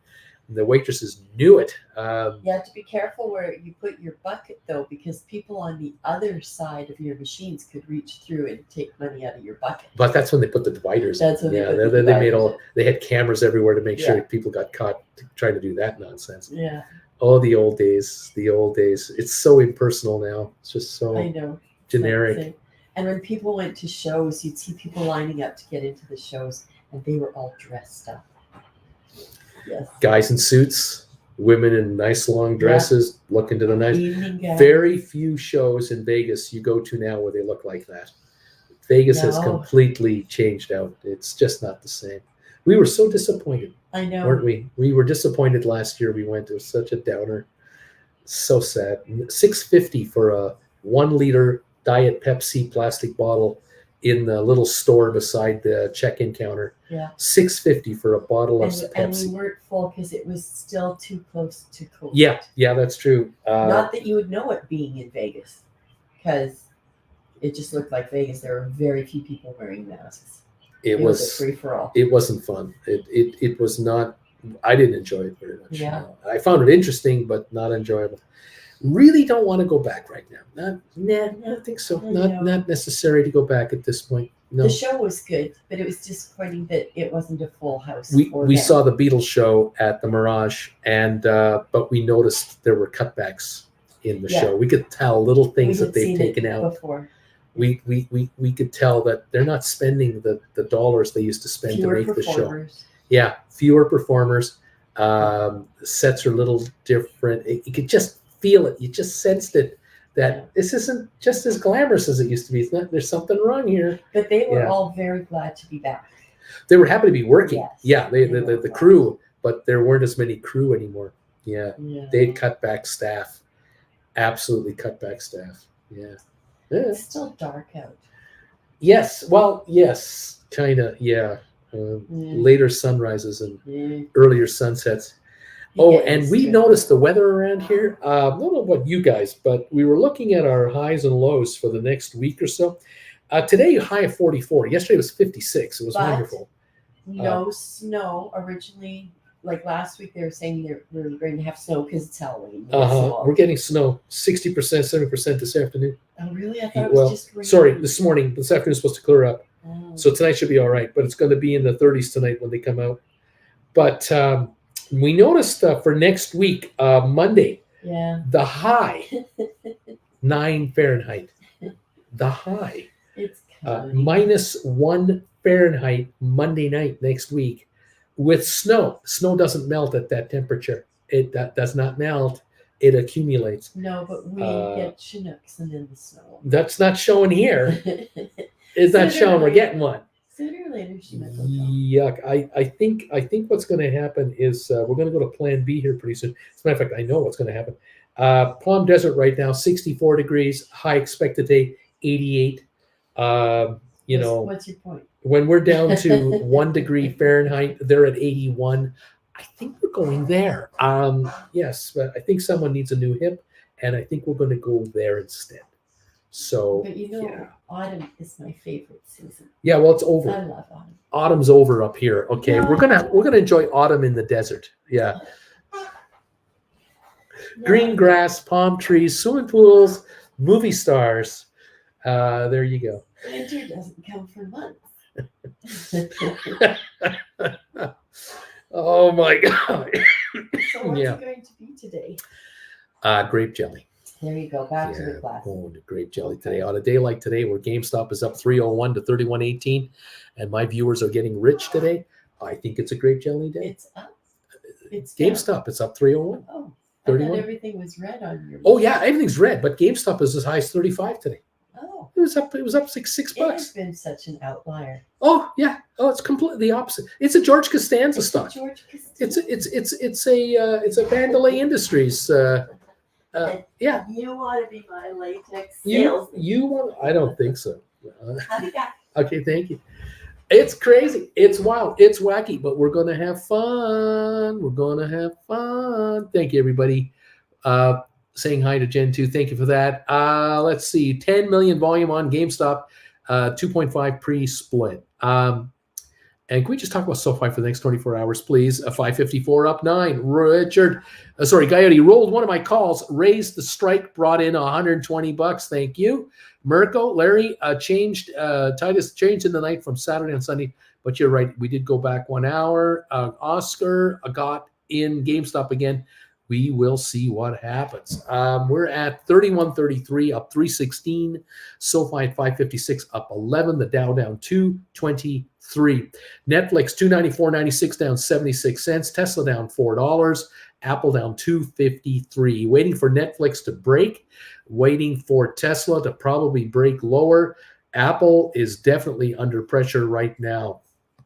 Let's see how this goes. The Dow down 224, the S&P down 30, NASDAQ down 113 points. That is what is going on right now. 31.20 on GameStop, up 303. The high of the day, 34.98. The low of 30.16. 30.16 was the low trade only a few minutes ago.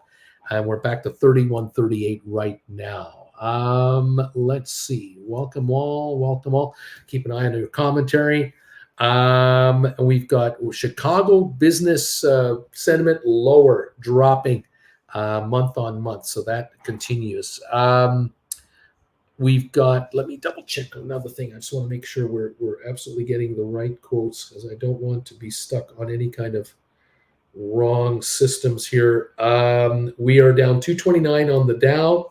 Netflix down 39 cents, Tesla down 380, Apple down 284, GameStop 31.26, up 309, SoFi 556, up 11, HPQ down 30 cents to 27.76, Rocket Lab down 9 cents, Moderna down 113, 23andMe up 2 pennies, Matterport down 3.8 cents, ATIP up 1.5, SmartRent up 2, Spire down 1, Cyxtera down 4. AMC, Ape combined only up 45 cents. They're backing off. Bed Bath Beyond up 24 cents. Pfizer down 60. Boeing down 275. Cisco down 33. Home Depot down 414. Carvana down 2 cents. Robinhood up 17. Vanik down 318. IBM down 138. Microsoft down 350. Goldman holding a 216 gain. Goldman down $1.50. Meta down 270. I'm convinced margin calls have gone out on all the big FANG stocks. I'm convinced they're all under continued pressure today. Royal Caribbean down 13 cents, nothing much yet. Target down 150. JP Morgan up just 40 cents. Costco down 640. Walmart down 16. Nvidia down 235. Disney down 72. American Airlines at 13.94, down 6 cents. So there's pressure on large cap stocks, and I think it's because people need to raise cash to cover margin calls. That's my hunch. Markets will drop further. Why GameStop is up? I don't know. 31.12, but it's only up 2.95. We're not going very far right now on GameStop. 30.90 at the moment, the low of 30.16 on the session at the moment. That's what's happening. That's what we got. All right, let's see what else is happening here. Thank you. Let's go. Deep Value Investing. FSLR is an amazing solar company. TIF canceling fee will be 10% of the buying price. I don't know what this means. Should we be writing SoFi covered calls? Not right now. Deuce, are we getting good or bad earnings tomorrow, SoFi? Well, we're going to find out, but the rumor is good. DQ, well, then I guess I should buy it. Alex, if anyone else is doing a lesson 3 on SoFi tomorrow, I bought a few 5.5 calls and puts. DQ, Deuce Caboose, yes, buy it. Splair, Florida, my heart rolled from, what's going on here? Rolled from a $26 call that I bought back in at 8 and 9 into a 25 call that I received at 10:40. Okay, I'm not sure what's going on here. I'm showing 25 call. Splair, you got me a little confused here. I'm not quite sure what this means. Splair, all right, I'm back at work. Wishing you all a successful day. Larry, have a good one. Splair, thanks, Larry. DQ later, Splair. I think Splair bought back at 8, 9, and then wrote for 10. I think that's what Splair's doing. Good stuff. Love it. We're down 218 on the Dow. We're down $1.82 now on Netflix, 293.90. We're down 550 on Tesla. We're backing up. Apple down 290. GameStop's 30.77, up 260 now. Still up 260, but we're approaching the lower end of the range today at the moment. Okay, I bought back for 890 and received 1,040. Got it, Splair. Well done. There you go. Good stuff, buddy. Have a good one. Keep her going. All right. Thank you all for being here and joining with us this morning. Tons of fun going on. 30.66 on GameStop. Those of you who are able to roll over into higher price calls, you're now watching and probably backing off, which is always a good thing.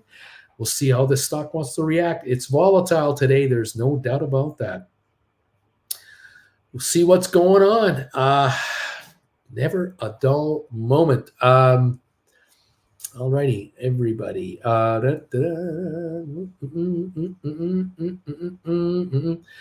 Deuce Caboose, members, good. Revenue, good. Earnings, guidance muted. Pumps, then dumps. See what's going on. Yes, indeed. Giddy up. Down 220 on the Dow again. 36 on S&P. NASDAQ down 145. NASDAQ is 1.3% lower. It's the loser today. S&P down 0.94, the Dow down 0.71. So the Dow has catching up to do. If the Dow were to equal NASDAQ, it would be down 460 right now. Jen has just given me the bagels. Thank you so much. Toasted sesame seeds. Toasted bagel sesame seeds. with Get your toasted sesame seeds here. grape jelly on there. Look at that. Oh. Ooh-wee. Thank you, Miss Jennifer. You gotta love it.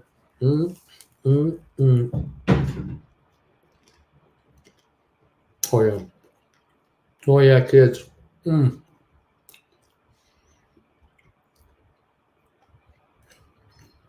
Lovely.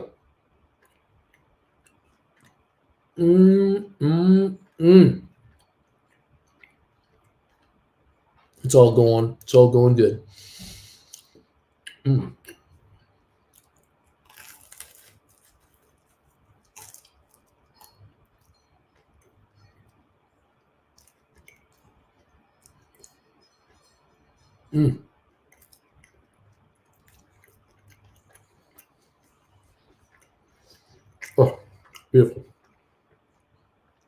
down 204 on the Dow. Netflix down $2, down to 293. We're down $1.60 on Amazon. Tesla down 490. Apple down 315. Just took another dip here. GameStop 3068 right now. Okay.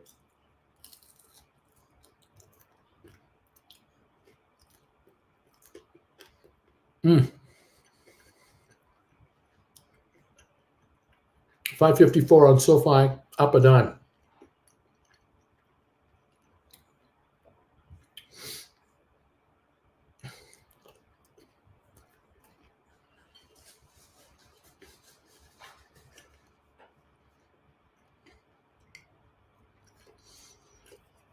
Dude, I like this comment.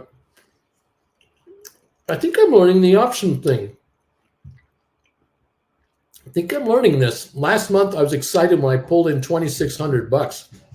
Today, $5,535. Easy peasy. Howdy, Jane. You want your What'd you do? Missed it. It's right here. Oh. Let me give it to you. Don't you drop anything. Thank Okay. you. iPad. Right on. Thank you. Trucker Tech, 11.3 million volume. Deep value. How much volume would we need for GameStop to retest 40s? Oh boy, we'd need probably 25 million to 35 million a day for a solid week. Don't know if we'll, I don't think we're getting it.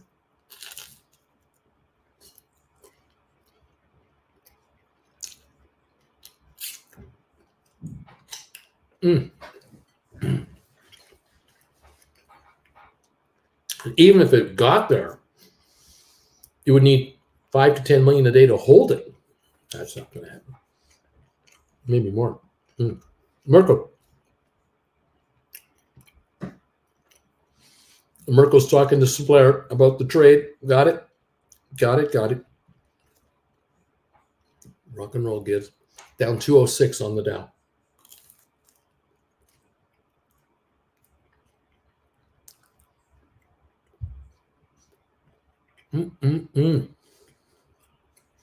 SoFi, 556 up 11.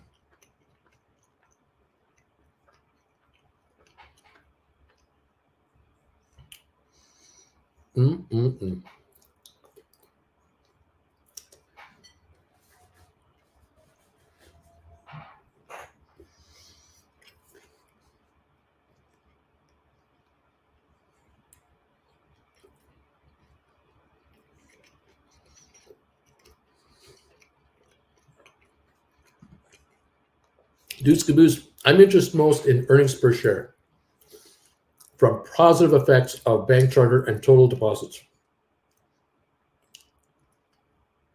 Deposits are a big deal to SoFi. I won't be able to sleep tonight. Looks like gin and Red Bull. Sugar-free, of course. But I was in a panic a little. Now I relax until it's at $2 to $3, 1 to 2 months. I can wait. Miraculous 192 thumbs up. Good morning. Thank you, everybody, for these thumbs ups. I haven't had time to beg for them. Keep them coming in if you can. Brian, put in a stinker to buy back my GameStop cover call. Let's see if this thing hits. Deuce, it's like Christmas, but you usually can't lose on Christmas. Might have to think of another analogy. Financial. So I bought my GameStop Jan 24 10s at $15.50. I sold them for $20.95. Bought back in Jan 18s for $17.15. I'm okay with this move. I'm okay with that move too. That's pretty good. Adding cash to the account, making a new move, and having a new deep in the money call. Thank you. Well done.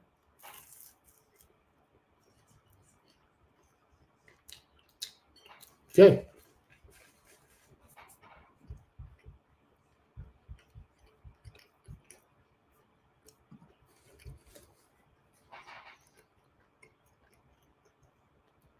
$30.72 on GameStop. Dow is off 186.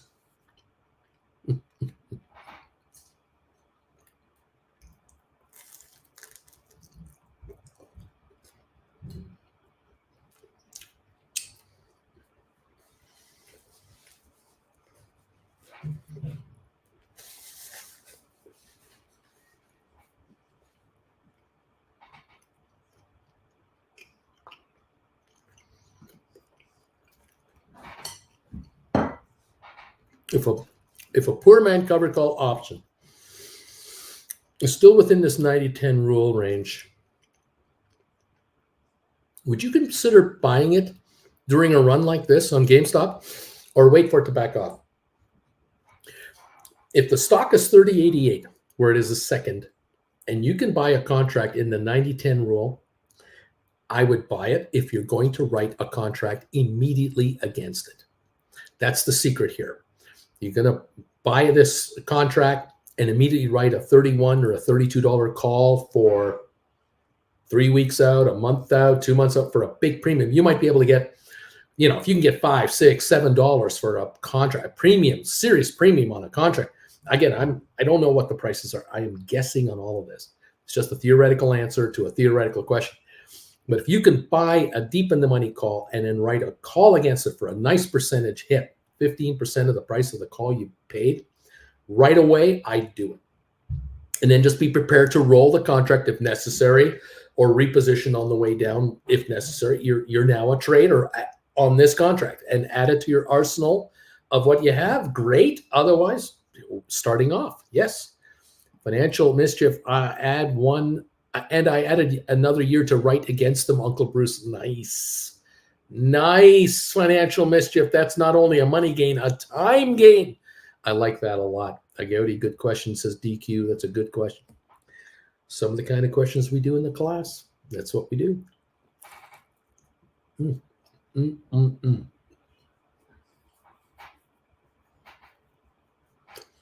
Netflix down 285.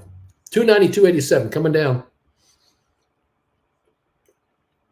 Tesla 223 coming down. For all you Tesla option writers out there, it's slumping. Nice. Apple option writers, stock is backing off. Nice.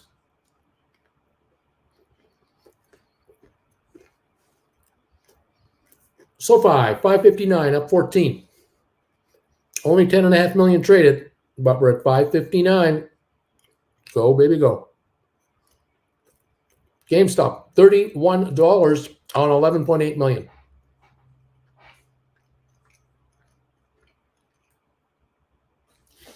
Thank you all for being here today. This is fantastic. I love days like this. I really do.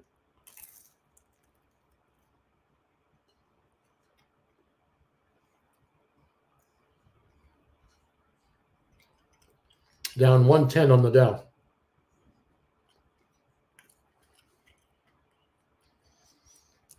Yeah, Netflix backing up, down about $2.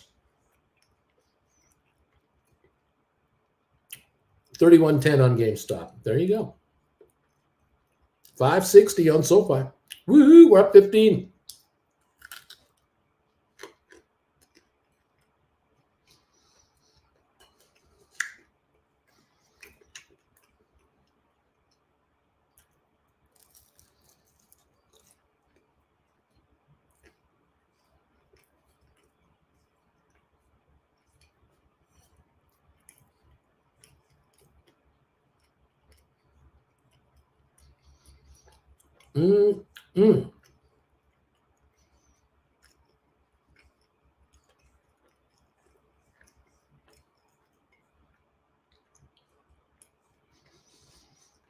Oh boy, 30.94 on GameStop. A little pullback.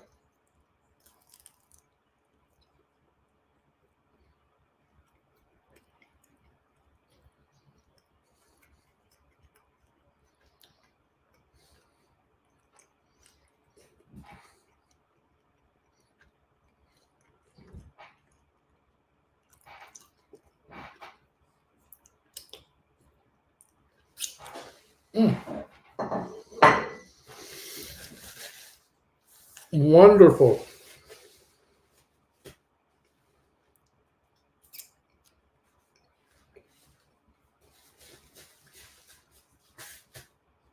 Little grape jelly sugar boost to get one going in the morning. Welcome all to the channel. It's great to have you here. Nice to have you join us today. The Dow's off 94. Waiting to see if the market has a really bad day coming up anytime soon. We shall see. We got the S&P down 0.62 of a percentage point, 24 points. NASDAQ down 1.1%, 126 point loss on the NASDAQ. Oil down $1 a barrel, 86.90. GameStop, $30.12, $30.25, roughly somewhere in that neighborhood right now, up about $2. And the volume on GameStop today is about 12.2 million. So that would be 3.1 million pre-split today. Okay, so what's going on. And SoFi at 558. We had just touched 560 a few moments ago. Netflix down almost $3 here, 292.82. The Dow down 110. Watching a lot of stuff here. Thank you, everybody. Lame Duck saying, if it was not for GameStop and AMC hype, I may have not gotten into the option writing game. Bruce might not be here teaching us about the option writing game. I can guarantee that. I can back that up for sure. There was no way I would be live on the air at all had it not been for the GameStop explosion back in January, even before January 2021. But during January 2021, I'm noticing GameStop becoming more and more a prevalent topic. And I had done videos about Tesla and Apple and GameStop and other stories about the stock market, just videos about, explaining the market in plain English to people in videos. But I was then getting so many private messages from people watching me on recorded videos about what's happening today, like what's going on, what does this mean, They couldn't understand CNBC. They couldn't understand these people. They couldn't understand why they were so hateful towards GameStop when GameStop was just going up. And that's when I decided I better go live because I can't. I can answer one person's question privately, and I can answer another person's question privately, but that's not going to solve much of anything. It's not going to grow my channel at all. So I thought, why don't you go live and answer people's questions on the air? And I figured 100 or 200 people might show up when I was going to do that because I was an unknown. I only had 2,000 subscribers at the time. I had 1,400 the month before that and 1,200 the month before that. I mean, the channel is growing a little bit now, but I only had 2,000 subscribers. And when I went live, I put the word out and 2,000 people got the message that Uncle Bruce is live. But out of those, maybe 100 or 200 might be interested in watching some of my live show. Because what's he going to talk about? Who is this guy? I only know I watched a video or two of his. I subscribed to his channel. I went live. And within 5 minutes, there were 500 people watching on that first telecast. Within 5 minutes. Within 10 minutes, there were 1,500. And within an hour, we were at 3,800, 5,000 people watching live. And this comment area over here, no trolls, thankfully. But it was just going by so fast, I could hardly read the comments. They were going by too quickly. And then I started noticing these super chat bars coming across, these $5 super chats, $10 super chat, 10 pounds, 5 euros, 20 Canadian dollars. I mean, these bars kept coming across with these questions. So I'd read those because they stand out. Couldn't miss a purple colored, bar. And I was on the air for hours for that first go around. And then the next day I came on live before the market even opened up. Mentioned, I'll be back tomorrow. And I came on again. And that second day, I think we hit 10,000 views at the same time at one point. I think we had that many.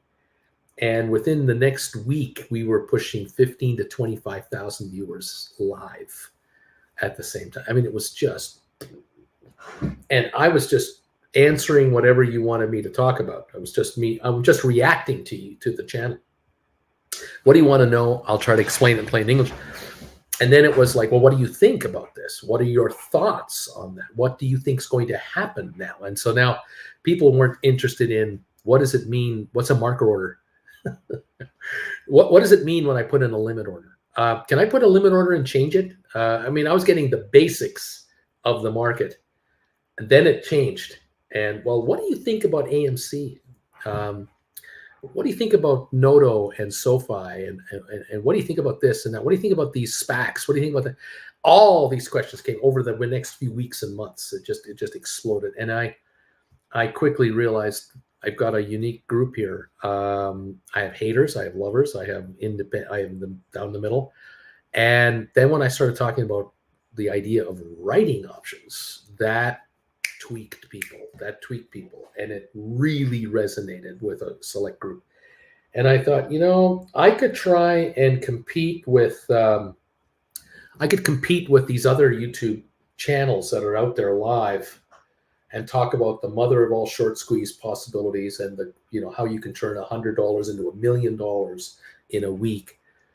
Or I could go down the path of, why don't you talk about writing call options and sticking around a while and building your account up over time and having the confidence to make option writing a central piece of your retirement planning. Perhaps adding income to your existing income to help with outstanding liabilities that you might have out there, like credit card bills you've had for years, other expenses, like just eliminate the old car loan and, that 5-year car that has 4 years of payments left on it. Maybe it's time to get rid of that now. And we can do that through option writing. Perhaps we can do that, get rid of credit card debt and consolidate loans. And for some of you, you might think of doing this full time. And it just evolved. And here we are a year and, 3/4 of a year, almost 2 years later. We come a long way here with a pretty good group of people here. Thank you all. Of course, the channel has gone private with commentary from members only, which just makes it so much more civilized, PG rated, enjoyable. Women are welcome, not attacked here, not tolerated. It's fantastic. The female audience I have is huge compared to other YouTubers. And I've noticed, and you've noticed, how many YouTubers used to be around that aren't around anymore. They are, maybe they still have a channel, but they just do a live broadcast occasionally, or they just do a video once in a while, or but this is natural. This is a natural phenomenon. When a market explodes and goes completely bonkers across the board, and you have a pandemic at the same time, I mean, you have all the factors of a out of control nuclear explosion of activity happening in a certain area, which happened to be the stock market, live trading with apps like this. This changed the world. And I'm lucky enough to be able to comment on it and give you my 2 bits on it, my take on it from my experience level from the 70s. And it resonates for some of you, and it doesn't resonate for millions of people. If I was every man's perfect idea of a YouTube channel for the stock market, there would be 25,000 people watching live right now, and I have 25 moderators handling it.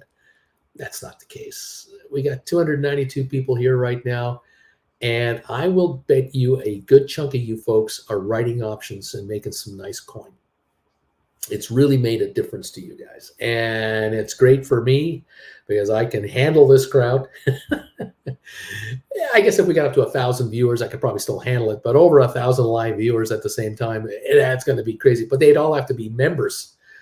That I would probably definitely have moderators at that point going on. But you know what? It's pretty good. I can travel the world, take you with me. I can go to Palm Desert at the end of the month with Jennifer, and we can take her in for surgery and get her looked after. We got the quote the other day. Yeah, we got the quote. But you know what? It's all right because it's worth it to us. No question about it. It's irrelevant what the cost is. She's going to get repaired, and we're going to get Jennifer back up and going here. That will help both of us because we can now go for walks. And we could maybe lose a little weight. That would be a good thing. Build our appetite, help with our sleep at night, on and on it goes. Get our lives back. making these shows even more enjoyable. So look, it's exciting. Welcome all to this party. I'm so glad you're here. And what a ride. I want you guys to get rich, rich, rich, because some of you are generous tippers, and I want you rich. Anyway, there you go. Let's see what's going on. What else? GameStop, $29.75. Like I said, if you're going to do a buyback, you better have your contract picked out that you're going to write immediately and get it done. But it's all right. It's not a race. Just stick around and enjoy the show. Let's see what's happening. Let's see if we're making money here. Not on the buyback, not at all. Testy. Oh, well, better luck next time. We're not done yet. What do we got? Jimmy, 185 thumbs ups. Checking in at 205 thumbs up, says Zed. Brian, need to sell at 750 to break even. Nazareth, like Uncle Bruce says, if you buy back in order to rewrite on the upside, you need to write it very fast after the buyback. Oscar, we'll get in again and see what will come here. Brian, I will pop. It will pop again. I'll just wait. Keep dropping Netflix, says DQ. We're at 290, down 480 on Netflix. Down we go. Here we go. Lame duck. Option writing is something my 26-year-old will use the rest of his life. It's a life lesson. JR. So, Uncle Bruce, why did you decide to recommend covered calls and poor mind covered call strategies for all the others out there? Of all the others out there, why did you do it? Just my experience, I guess, and the reality of today. Poor man covered call writing was not a big deal way back in the 80s. Because again, the speed of the market has completely changed out. The bid and ask spreads, the volumes, the open interest, the number of participants has completely, exponentially grown out. And so the option market now is a viable area to go into for quick movement, easy liquidity, back and forth. It's changed a lot. For some of you, for a contract where you're trying to get a trade done and it's not happening, it's frustrating. But believe me, it could have, in the old days, it would take 4 days to get a trade done. Now it might take 4 minutes, maybe 4 hours. It all is different. It just is consistently changing to get even quicker. And here I am just going, well, in today's world, there are people who are forced to work from home who were never working from home before. And now that they've done this, they're going, this isn't so bad. I thought this would be a jail sentence. I thought I'd be lonely, stuck at home. I actually kind of like the alone time. I kind of like the idea of seeing people on the Zoom call, then having a coffee or a beer or a cocktail with people I really want to see, rather than those I have to see at the office. This has changed everything. And now people are saying to me, is there a way I can do this option writing and make enough at it to change my life now? I don't want to wait until I'm 55 or 60. I'm 38, I'm 32, I'm 29. I want to have this life now. Can I, at age 29, 30, 35, 40, 42, 43, with my wife and I, maybe even with our kids, can we travel for, say, 6 full months on the road to go visit friends, relatives, or go to Europe or go to Asia or whatever, RV across America, whatever, and trade options at the same time and not have to work for anybody? Yes, it can be done. It is being done. It is available to be done. I went on the road for 10 weeks in Europe, just broadcasting my show to you folks about option writing, and it worked just fine. And now here we're getting ready to hit south to Palm Desert for the next 5-6 months for the winter. We'll be down there and continue on. No break in the schedule. You got her made. Yeah. So as a writer, I saw and sensed the ability for this to happen. And with Poor Man Covered Calls, the ability to leverage out and write way more contracts now rather than one more in 6 months and another one after that 6 months later. You can go from 4 contracts today to 12 contracts today, and then every month or so add another contract to your arsenal. Yeah, a year from now, you're writing 25 at a time. You're out of that job. There's a point in time where you're going to go, I can't afford to work for the firm anymore. I can't afford it. It's costing me too much money in option premiums and results. I have to have the freedom in front of my computer or my phone or my laptop or whatever I'm running this on to not be interrupted with the job anymore. because I have had examples of where I've been called into a Zoom meeting, or I've had to travel to a convention, and I lost 20 grand in potential option revenue because of the employer. And all I made there was 5 grand for that month or whatever it is. I lost 20 grand on the street where I could have traded. I can't work for these people anymore. It's nothing personal. It's not like I hate these folks, but they're not going to pay me quadruple what I'm getting now. There's no way I'm getting that kind of money. But with option writing, I've come to the point now where I'm not afraid of an up move. I'm not afraid of a flat day. I'm not afraid of a 2,000 point drop. I'm not afraid of anything anymore. The market is my bitch. I'm not a patsy anymore, and I'm not the guy running around going, "What's going on? What's going on?" I'm not that way at all. I'm the opposite. I now fold my arms and say, "Perform for me. Just tell me what direction you want to go, and I'll go with you. It's okay. I don't mind. You want to go up, go up. You want to go down, go down. You want to stay flat, stay flat." I'm easygoing. I can do this from anywhere, and that is the big liberation with this stock market, where you used to have to be stuck in front of a desktop machine all the time for the fastest connection, the most reliable, and all that crap. Now it's just your phone anywhere you want to be. Welcome to the party, pal. I'm so glad you're here. Mr. Premium Lame Duck. Yep, my 6th grader is already wanting to write contracts. DQ, Uncle Bruce, just so you know, when you talk about losing weight, the phrase is maybe I can lose a little weight, not maybe we can lose a little weight. Thank you. Lobo, when GameStop blew up and made headlines early last year is when I first started looking into investing. A few days later, I found Uncle Bruce's channel. It's been a great life-altering experience. Thank you for those kind words, my friend. Coyote, I love being home. It's my home. If I didn't like it, there would be a problem here. JR, but why the cover calls and Premarket cover calls and not other option writing buying strategies? It's just one of them, one of many. And I think this is a perfect solution for younger, smaller, new investors. This is a great way to get started. Mitch, hi, Uncle Bruce. My stink buy hit, but my stink offer didn't before the price fell. I burned through my cash mode, quickly rewrite far out to recoup as much money as possible or wait for a pop. Thanks and much luck. 29.53. Let's take a look. Where are we? 29.56. And the low is 29.08, and we might be in the bottom here. We might have another run. The Dow is off only 155. It just doesn't want to seem to lose 500 points right now. Amazon down 55, Netflix 290, down 538, Tesla down 6, and Apple down 333. They are backing off, but not the whole enchilada as a complete unit. But there are signs. 29.56, 29.59. Keep a stink bid out there. Keep your eye on the option chain around your option. It might be that you intended to write a certain contract for December or January at a set price, and you may find that you're going to write a call one level higher or lower in that time frame to get that set price. Let the stock do what it's doing. It's trying to tell us that, we backed off, but we're still up 140 on the day.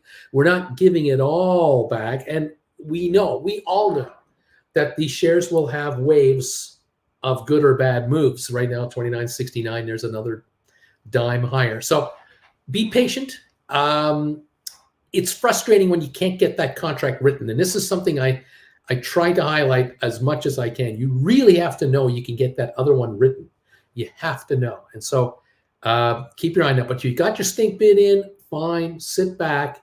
And now just be patient here this morning. And let's just see how we follow through, because we're going to get these waves. Europe closes now shortly as well. That might affect things. We got to keep an eye on the European markets. We know how this game works. Sometimes markets in Europe close, and then the markets here have a little pop-up. We're still an hour or so away from that, so we'll watch for that. They're positive over there. We'll keep an eye on that. On interest rates, we're noticing they're higher than this morning. We know they're going to be higher in a couple of days. Currencies are definitely backing off. Euro is definitely down, and the pound is definitely off right now. So, all right, oil is still down 99 cents, and GameStop 29.70 to a 72. Now I see 20.73, 29.73. Just be patient and keep an eye open, but make sure that stink offer is out there. Make sure it's a good stink offer, and let's just see what happens. All right, we're not done yet. Speaking the damn truth, Uncle Bruce says, Coyote, thank you. I want this market to be my you-know-what mug. I want one of those. I'm going to make the market my bitch mug. That's what I want, Bruce, is mine. Coyote, and we can do this all day long. That's right. Think is clapping. Coyote, we aren't praying for lotto tickets here. We earn our take. That's right, DQ. Netflix dropped below 290. Oh, giddy up. 290.80 I see at the moment. Giddy up. Now, Nazareth, my life has been changed and forever altered by finding this channel. It's been all downside so far, but the future is still hopeful. Giddy up. DQ, let's see, DQ for a tick. Kayleen Jr., Klein, donation of $4.99. Thank you. Hey, Uncle Bruce, haven't caught up with you for a while. What are your thoughts about Matterport and SoFi? Positive thoughts. All positive. I heard the other day, one of our viewers had told us this a few months ago. I think it might have been 6 months ago we began to hear this story.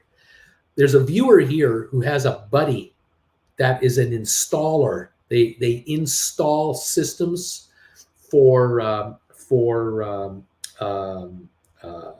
believe it's Matterport or it's Smart Rent. It's Smart Rent. They install systems for Smart Rent where they put in those smart dials and they measure the temperature of the condo and they automatically adjust shades to close or open depending on winter, summer, time of day. They monitor. They can't keep up. The bottom line is that the installers can't keep up with the work. Now, I'm hearing through the Matterport side, there's a boom going on with regards to getting property Matterported. You need to get a 3D image done of your condo for sale right now with higher interest rates and lower real estate prices. You want to get people to buy your house, you need exposure. Now, you can send in the realtor. You can send the realtor in with a camera and just take photos, or you can send in a professional photographer to stage your rooms and get your clutter out of the way and take photos. You've got like a photographer and 2 or 3 helpers, and they'll do the whole house that way. It'll take all day.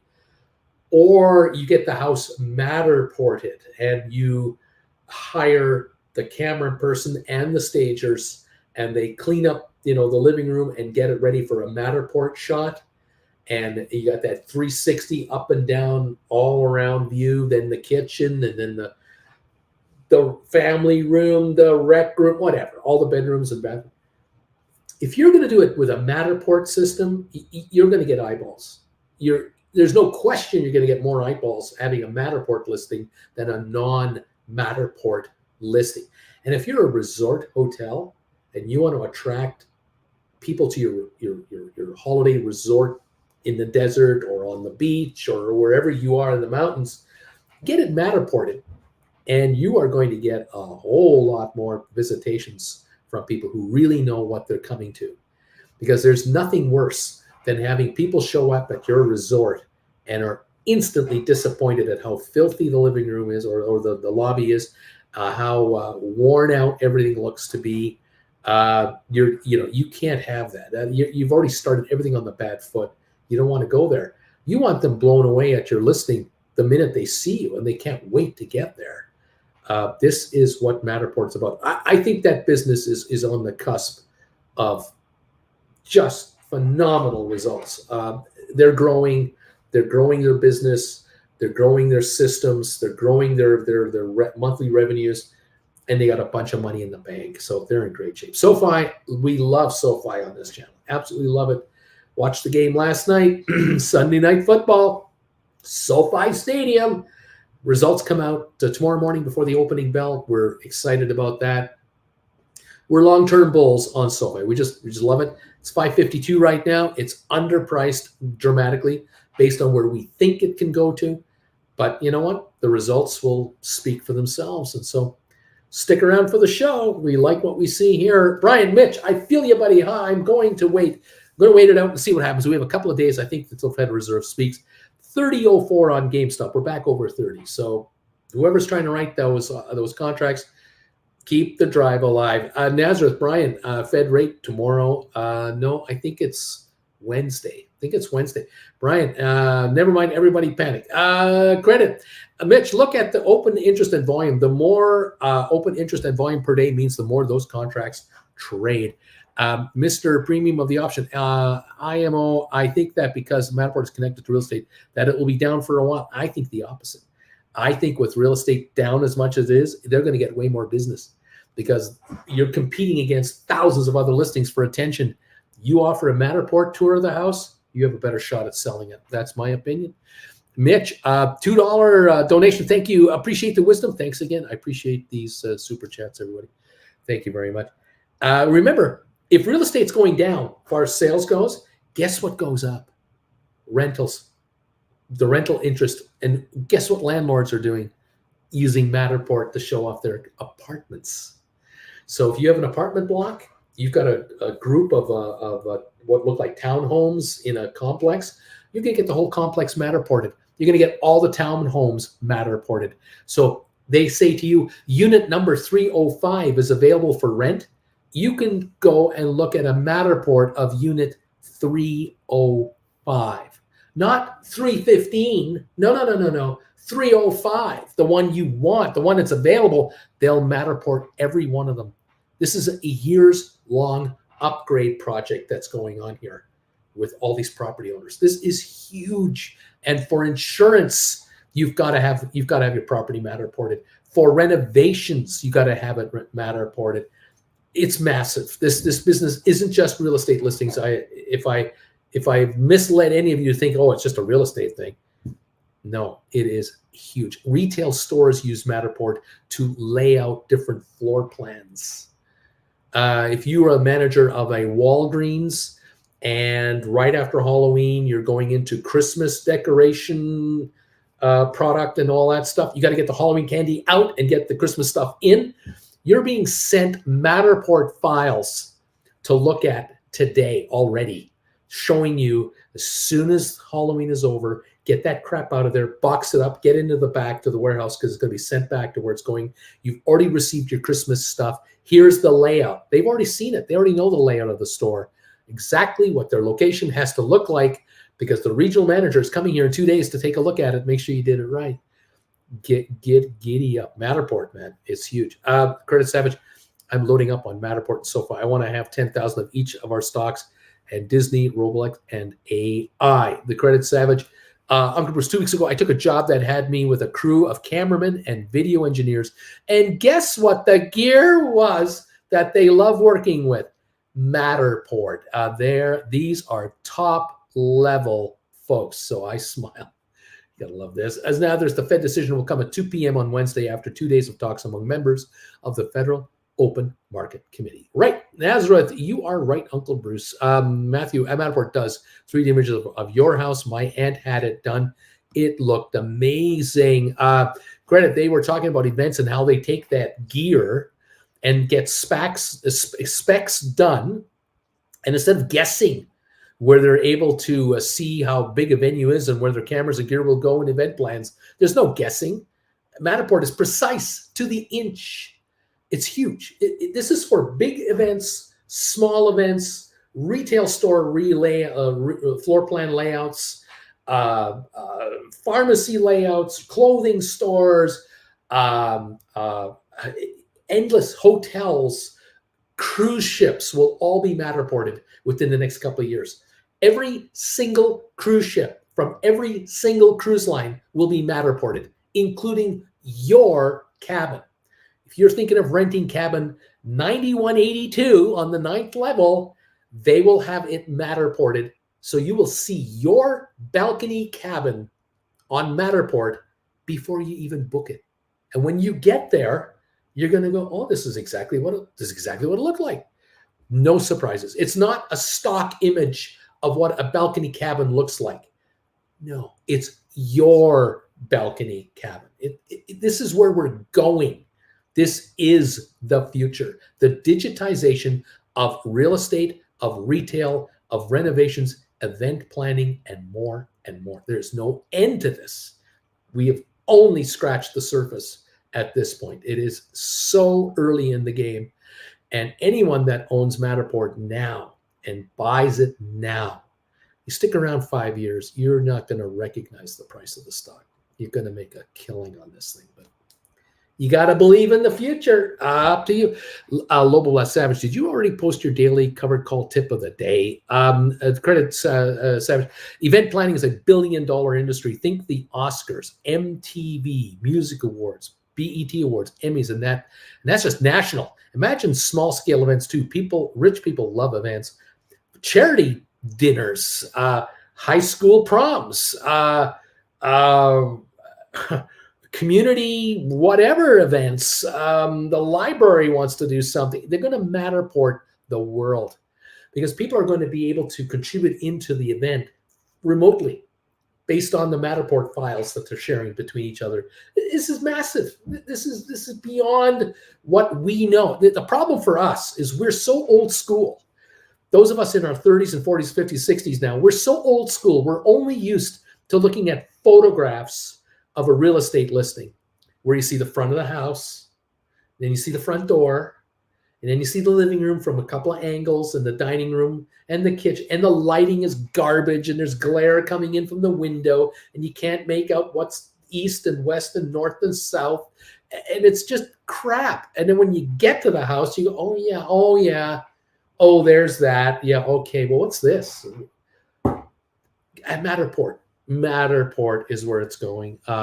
You will not be able to sell a house unless you've Matterported it. It'll get to that level. Without that, you can't sell the house. It's as simple as that. Credit Savage, my daily tip of the day, never carry interest. Tip, imagine you have to do some renovation work on your store. Now the contractor can look at the store while driving to your place and be able to do some planning before arriving. The contractors, they get the file. Their computer systems in their offices take the file and make the floor plan. Then they design your renovation before they even talk to you. And they might just talk to you on a Zoom call. They send you their file. They've taken your Matterport file and have re-Matterported your store for you. Now you're looking at a Matterport of your house renovated, your store renovated, your whatever renovated, all done. This is the finished product. This is what we're going to do. And because we're going to do this and this and this and this, here's your cost for that, that, and that, and that. Now, if you want it to look like that, then it'll cost this much. If you want to look like this, it'll cost you that much. Bathroom renovation, kitchen renovation, where the cupboards are, where the stove's going to be, where the sinks are. This is the future. And it's happening now without our permission. It's happening now. Tiff, you save money because the contractor needs less time. That's right. He doesn't need to physically drive there so much. So much work can be done at the office and then back and forth. Quicker, faster, higher margins for everybody, lower cost at the end. Everyone will do it. Chris Evers of Wall Street. Wish I knew that when I was younger. Spirit of the Rugman, number 222. Thank you. Credit Savage. Yes, you can see where your screens will go, where backstage and upstage will be, where the lights go, and your speakers, electrics, cameras, crew area, guest, food, no guessing. Matthew, time to load up Matterport. And the thing too is that for the permitting, you want to get county or city permits.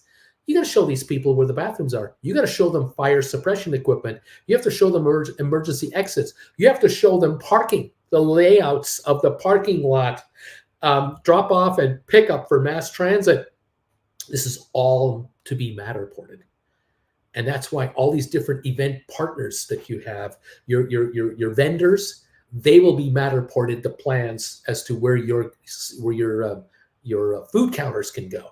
Now, here's where the garbage containers are. Here's where the bathrooms are. Here's where the refrigeration units are going to be. It's all Matterport. It's a huge, complicated, complex, unimaginable nightmare. I mean, think about Woodstock 1969 and doing Woodstock again in 2022 or 2028. No similarity whatsoever, but the music will be played and people will watch the music on their phones 300 feet away, way the hell up there, and they're going to have it on there. They're going to have their headphones on, and they're going to be part of the experience. I mean, it's a whole new world. Matterported. I can feel the rug man in the room with us right now, says Cody. Michael, it's Matterportation. Did you get that pic of Rugman on your profile, Tiff? Matthew, Rugman is getting ready. Credits, we're just talking entertainment here. Now think insurance, real estate, contracting, even national security. That's right. That's right. One day I looked at my phone. It was just there. No idea who took the pic. JR slapped. We're down 140 on the Dow. Amazon down 180. Netflix 290.66 down $5. Tesla down 449. Apple down 322. GameStop $30 on the nose. 183 gain at the moment. We were just a little bit higher just a few moments ago. Again, we were at 30, 40, 55, 30, 55 just a few moments ago. We are volatile. And so if you're an option writer, relax. Put your offers out there. You may get taken out. Just be patient. SoFi, 551 up 6. HPQ up down 39. Rocket Lab down 18. Moderna up 20. ME down 1. Matterport down 11. What a buy. 347 on Matterport. Volume 2.9 million shares. Market cap 984 million. And I think over 400 million is in cash. Cold, hard cash. I think they're sitting on a mountain of money. I'm pretty certain they are. This is such a winner. A Smart Rent, another one. 272 a share, an absolute bargain, up 3.5 cents. 538 million market cap. I think 200 or 300 million in cash. Cash. And they can't keep up. Installations, they are behind. They are way backed up. Not because they don't know what they're doing. They don't have enough staff for the orders they're getting. That's what I'm talking about. This company is on fire. Nobody knows about it except this channel. Sorry, it's just the way it is. We're early. Better to be early than not. Matthew, they could attach Matterport to drones to take aerial pictures of national parks, government contract. Don't be surprised when they do. It's only a matter of time. Matterport is going as fast as they can as well. I am certain that their in-house team are up to here in ideas and possibilities, and it just keeps coming. And I wouldn't be surprised that they're being bombarded with all kinds of clients. Can you do this? Could you do that? Could you do that? I mean, they are, I am certain, scrambling to keep up. It's unbelievable. They haven't got time to talk to us. They're too busy growing their business. I leave them alone. It's okay. Grow your business. You got the money now. Grow this business. Absolutely. The money will come.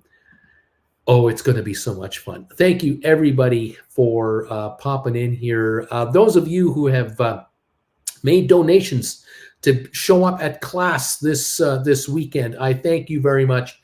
We're going to be on at noon Eastern time this Saturday, lesson number 14. If you want to be in the live class, send a donation to our PayPal account. The link is down below, 150 US, and you automatically get into the class. We will be sending you an email. By the way, once you make that donation, send me a private email, again, to brucefrommert@hotmail.com. It's right here. Send me a private email saying, Bruce, I've sent you 150 bucks. I'm in for your class on Saturday. Now I have your private email. I can send you the link to your email Saturday morning, about 15, 20 minutes before we start.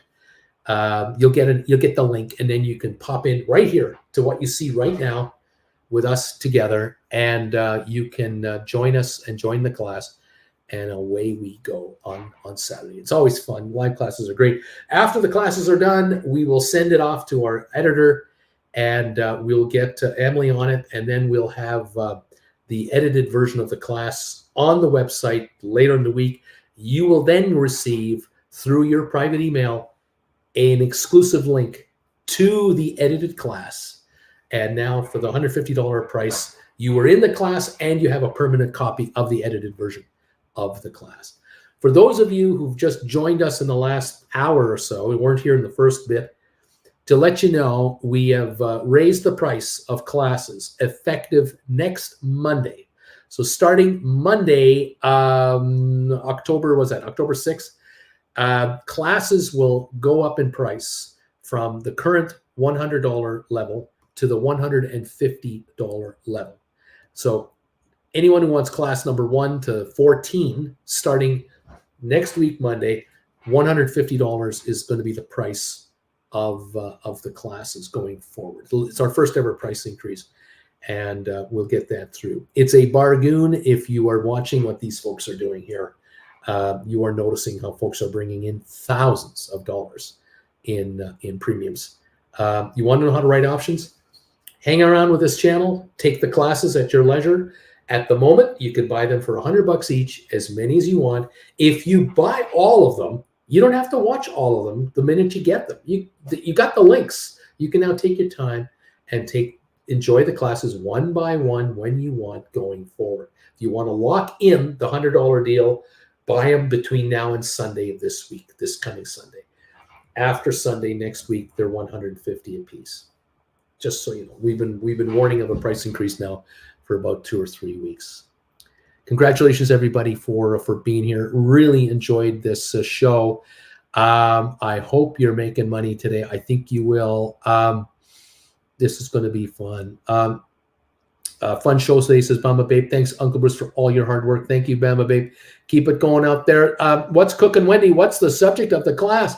How to maximize profits from writing options. So many of you are great at writing them, but you're terrible at buying them back. We are going to talk about a lot of different strategies here. We got a few other things to cover. It isn't just a single topic. It's going to be over 2 hours. We're going to cover a lot of stuff. And you guys can also throw me questions live during the class. We'll deal with it as well. Jennifer will moderate all the comments, so I can just be right here. This blank board that has nothing on it, I can just work off of this board and talk to you guys, and Jen will kick in with a few questions, and we'll maximize your entertainment and knowledge as best we can. Thank you all. JR, my wife is taking her real estate license today. Wait till I tell her about Matterport and the possibilities to increase her client exposure to homes using Matterport. Only here can you get that info. A Credit Savage. Uncle Bruce, during the event in Dubai, the CEO of Matterport said that right now they don't even have a full scope of everything Matterport can do. I believe it. College kids will have to find out the other 95% of what it can do. We're early. I agree. I'm convinced that in the next 10 years, Matterport will have 10 times the amount of products they have now, maybe more. It will cover so many fields of interest.